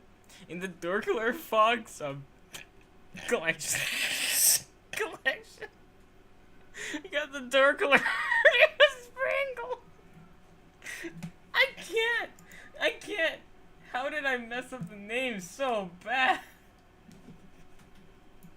How did I mess them up so bad? Okay.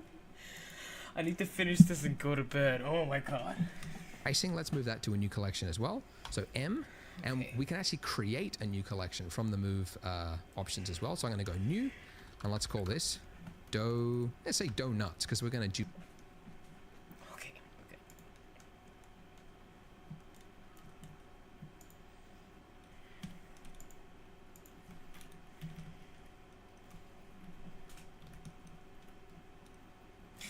Okay, we need our...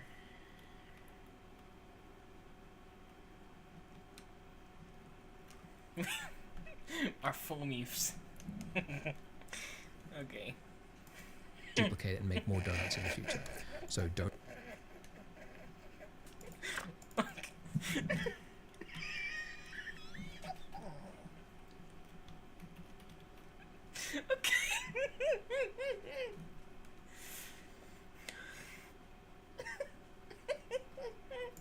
Donuts. Okay, great. So now this one here has got the camera, the light, and the plane. So I'm going to do what I sometimes do with a scene is just call this one ENV, which is for environment.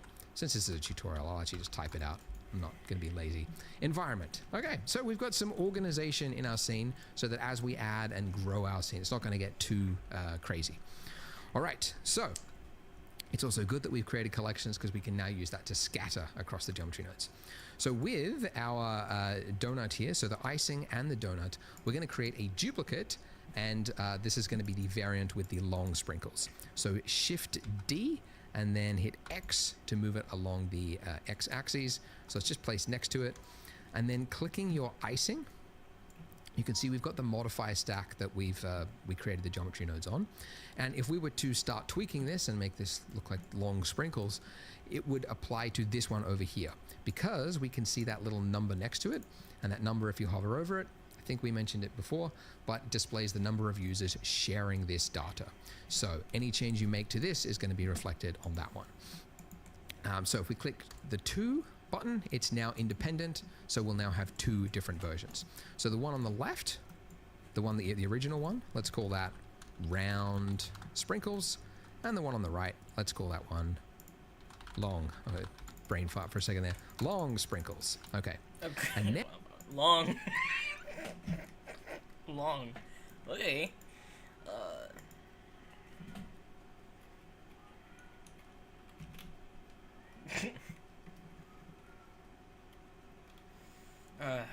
We need a long.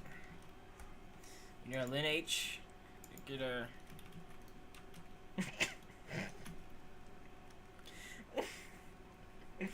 We need our Dorkler. Sprinkle. We need a Dorkler Sprinkle. We need a curve.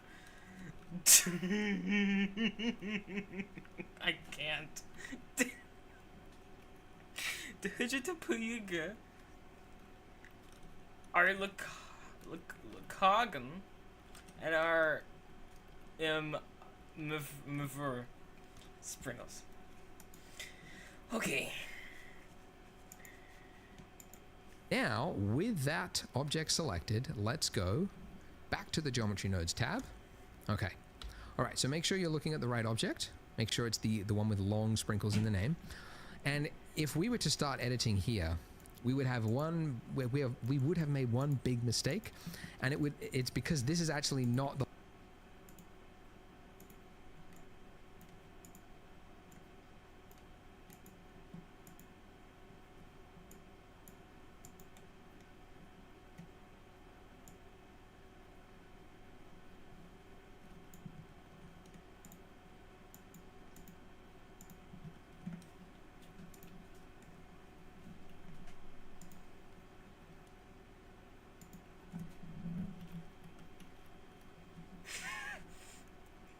Cub GJ. Okay, so this one needs our Dorkler Spring Kelly, and then I'm just gonna leave this one as Cub GJ. the long sprinkles node setup. We click the pin button. Remember that? The pin means it's always going to be there, even if it's another object with a different geometry node setup. So remember, yeah, it's a common mistake. You always do it. You forget you've got pin on, and then you start changing things, and it does the wrong one. So make sure you're looking at the one that has long sprinkles in the name. Okay, so the bit that obviously matters the most is this bit where it goes into our instance on points node, and we've currently got it connected to a sphere. So, Or don't I mean, you could change that to another object, but that won't Or- help us because we've got more than one don't object. wear We want a to scatter sprinkle. 4 different objects across it. So we can delete that and instead just drag from your outliner. Don't just, if you click on it, oh yeah, if you click off it, it's just going to disappear. So make sure you don't do it. You've clicked the icing, but you need to click and drag into your node setup. And now it's got a collection info node rather than object info node. Drag that into your instance input, and nothing happened. It has actually happened, but it's off center in a weird place. Why is it doing that? It's because of the way 3D software handles data. It's now doing it on its like global or local position, not relative to, anyway, it doesn't matter. What you need to do is check 3 boxes whenever you use collections to scatter. Separate, reset children. Now it's on the mesh correctly, and then you can see it's actually using all 4 of them on each point. So then you click pick instance, and now it's going to use one of those, not all 4 of them together. Okay, so it's good. It's using it, but what's going on?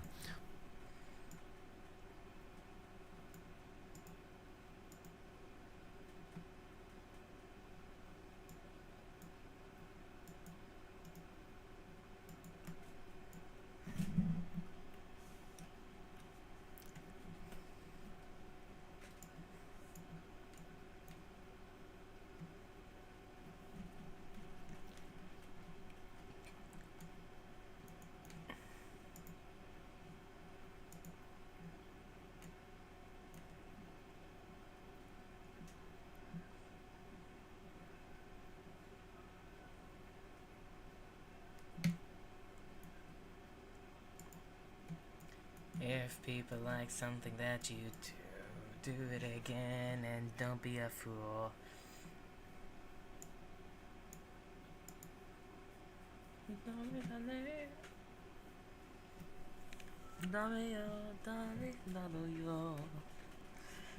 Right. Well, the reason this one was easier with its round sprinkles is that the rotation of the objects didn't matter because it was round. Now that we have long sprinkles, you can see the rotation matters, and it's currently screwed up. So how do we fix that? The first way, well, yeah, there's a number of things you need to do to make it work correctly. You'll see, is we want to take the rotation of the face. So the face of these mesh here, we want it to affect the objects, right? So we take the output of our distribute points on faces, the rotation of that, and drag it into the rotation input of the instances. And now you can see it's having some effect. It's still not right, but that is because these sprinkles are currently just pointed upwards. So it thinks, okay, well, you want to point them all outwards. Anyways, to fix that, I mean, you could fix it you could actually fix it in geometry nodes. This is simpler. So if we just rotate those sprinkles along the x-axis, so R, X, right? And then we just want to lie them down flat. So essentially 90 degrees. You could type in 90 degrees, or holding down Control will move it in 5-degree increments. Okay, so 90, and then do a single click. Okay, so why has that not worked? Well, it's because, as I mentioned before, when you're scaling or rotating things, it's not actually saved to the object. So to apply it, you have to go Control A and then say rotation. Now that we've done that, it's worked correctly. All right, so now you can see what I said by you need to do a lot to make it work correctly. The rotation is working, but it's not doing what you would expect, and that's because geometry nodes are so flexible. You have to tell it exactly what you want to do. We want actually random rotation. So around each of the points, we don't want to each have the exact same rotation. We need to randomize it. So for that, if you want to tweak the rotation on anything between this point here, on this dotted blue line, let's just move that out of the way, we need to add Shift A, Utilities, Rotation, Rotate, not Euler, Euler. There, yes.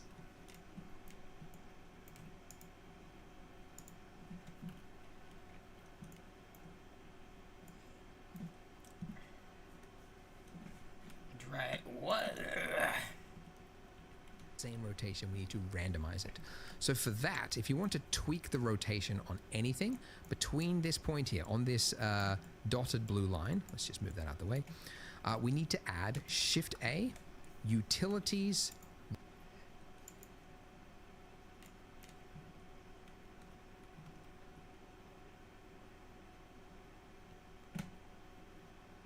Rotation, Rotate, not Euler, Euler. Yes, I know. They went with the weird pronunciation. I think it was a Frenchman, right? Could be German. Doesn't matter. Same, right? Just to annoy all the Europeans. Anyways, rotate Euler, and we're just going to drop it on that line till it lines up. Okay, so nothing's happened currently, but with this, we could change the rotation of our sprinkles up here. But you'll notice that as you rotate it, it's kind of weird. It's not the rotation.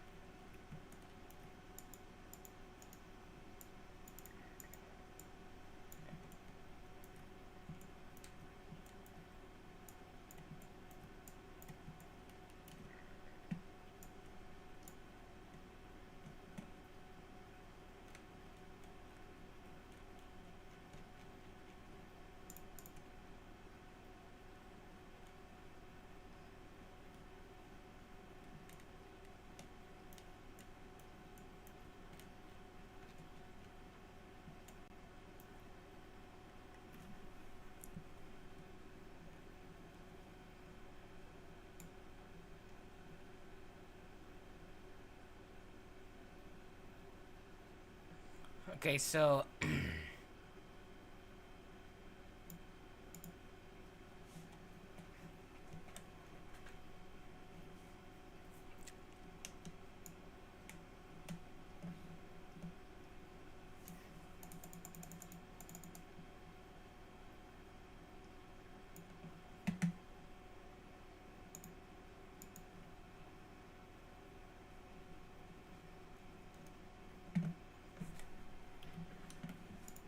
rotation that you would expect for each point. It's the relative to the actual object as a whole, right? Which just means we need to change from object to local. And now, as you move it around, you can see we're able to rotate those sprinkles. But again, it's not changing the like randomizing it. It's giving a solid value. So to randomize it, if we drag out of the rotate by input and then type in random, it'll bring up this, and we're looking for random value. Click, and now we get this. Ooh. So this node looks kind of scary, right? It's got a whole bunch of different values in it, and it says vector, and it's very, very foreign. It's actually easier to understand it from a float point of view. With the random value, if it's in a float state, it's going to generate a value from 0 to 1 on each point. So if you've got like 10 points, one of them is going to be like 0.015, one of them is going to be like 0.92, and one's, whatever. When it's in vector state, it's the exact same thing. You've got min and you've got max, but there are 3 values. And the reason for that is that there are 3 axes. There's the x-axis, there's the y-axis, and there's the z-axis. And same here, right? So you're able to define what type of rotation on each axis. So if we set both, and by the way, if you want to change multiple values at once in Blender, you can just click and drag down, and then you can change all of them. So we set all of them to 0, and now you could see this bottom one is going to be the Z, because it's X, Y, Z. It doesn't tell you, like, I don't know, because it's vector math, I guess there's other areas of Blender, anyway. But this is the Z axis. If we increase this one, you can see that's the main one that we want to change, right? Because that's the one that makes the most difference. Now you might also know, looking at this, you're probably thinking like, okay, well we need to rotate it by 360 degrees, so we would set this to 360. But you can see they're more than rotating fully already. So what value is this exactly? This is radians. Oh, just to get real. So radians, degrees. Actually, I had to ask ChatGPT before I recorded this. What's the difference? Radians are more mathematical and easier for mathematical equations. It's the circumference of pi. No. 2 pi is the circumference. Look, obviously I don't know. But what I'm trying to tell you is you just need double pi to make it 360 degrees, which is actually tau, to make it really complicated. It's tau. So double pi, so pi is 3.142, tau is double that. And anyways, You get the idea. So you can type in tau and it'll actually give you the correct value. So that's 360-degree rotation. We also want it, because you can see this is the other axes, like the middle one spinning around. So we also want it on that one, because we've got a curved one. So let's make that tau. And then this top one is the X, which is actually going to make it like wonky, like, so these will be like seesawing up. So if you increase that, that's where it gets crazy, and you don't really want to use that. You do want a little bit though, because it would make sense if they're sprinkles. They're not going to be completely flat. You're going to have some variance where like some bit has absorbed into the icing at a different angle than another, but just not too much essentially, or else it starts to look like little marshmallows or whatever all over it.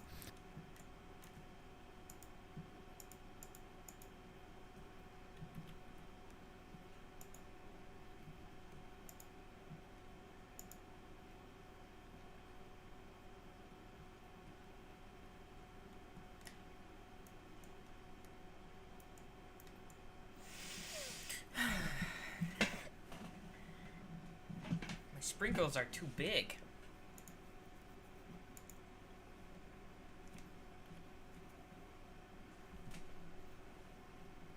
And the base is the base.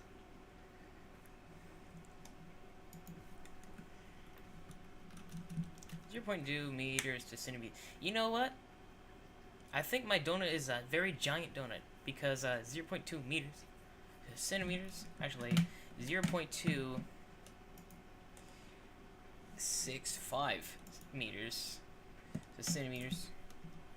That'd be about, well, 26.5 centimeters. So, that's a lot more than 12 centimeters.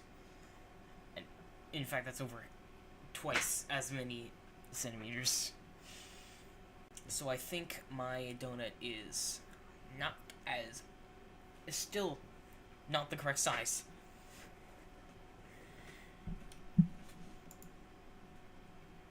So I think I'm gonna have to split this all again. Scale down until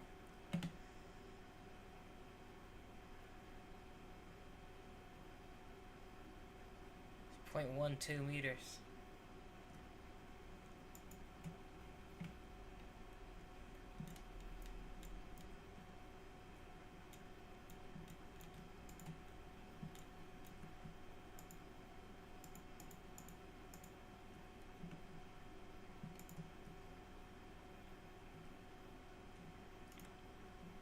Apply scale. Now that looks a lot more normal.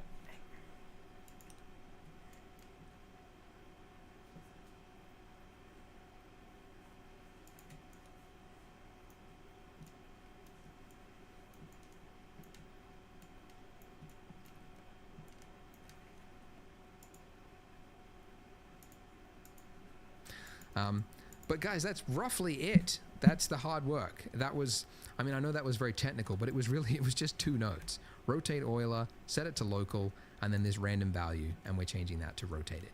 And we did it. We got nice looking rotation.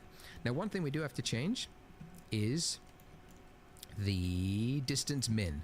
So because these longer sprinkles obviously are bigger, then the distance min has to change as well. So we can change that to something that makes sense. Let's go 0.04.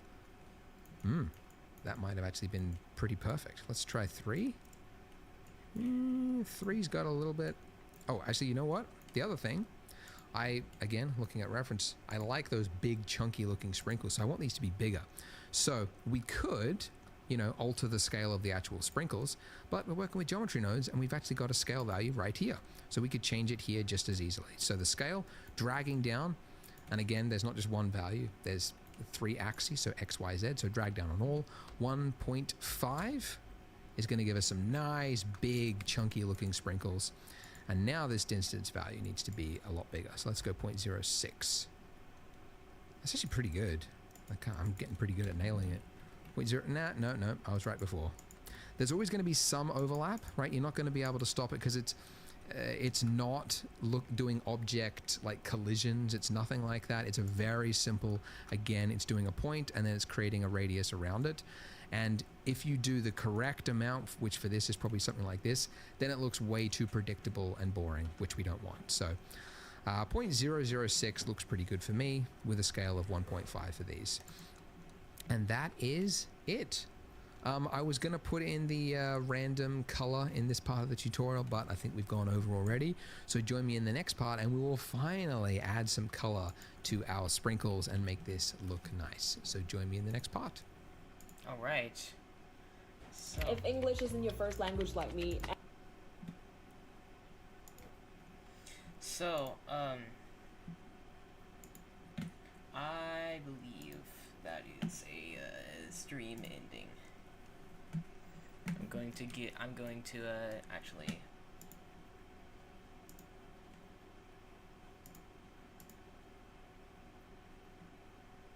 I'm going to do this. I'm going to remove that, and then I would like to move my camera here.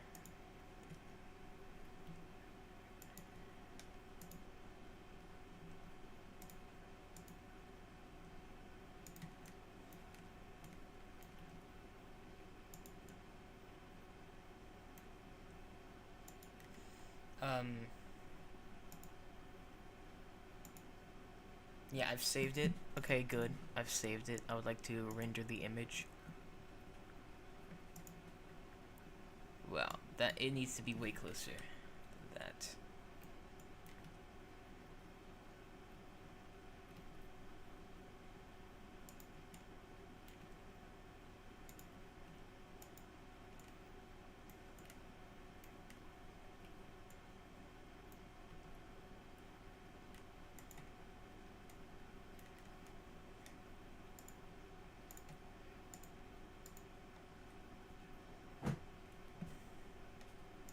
That's good, I think, but now the light. Alright.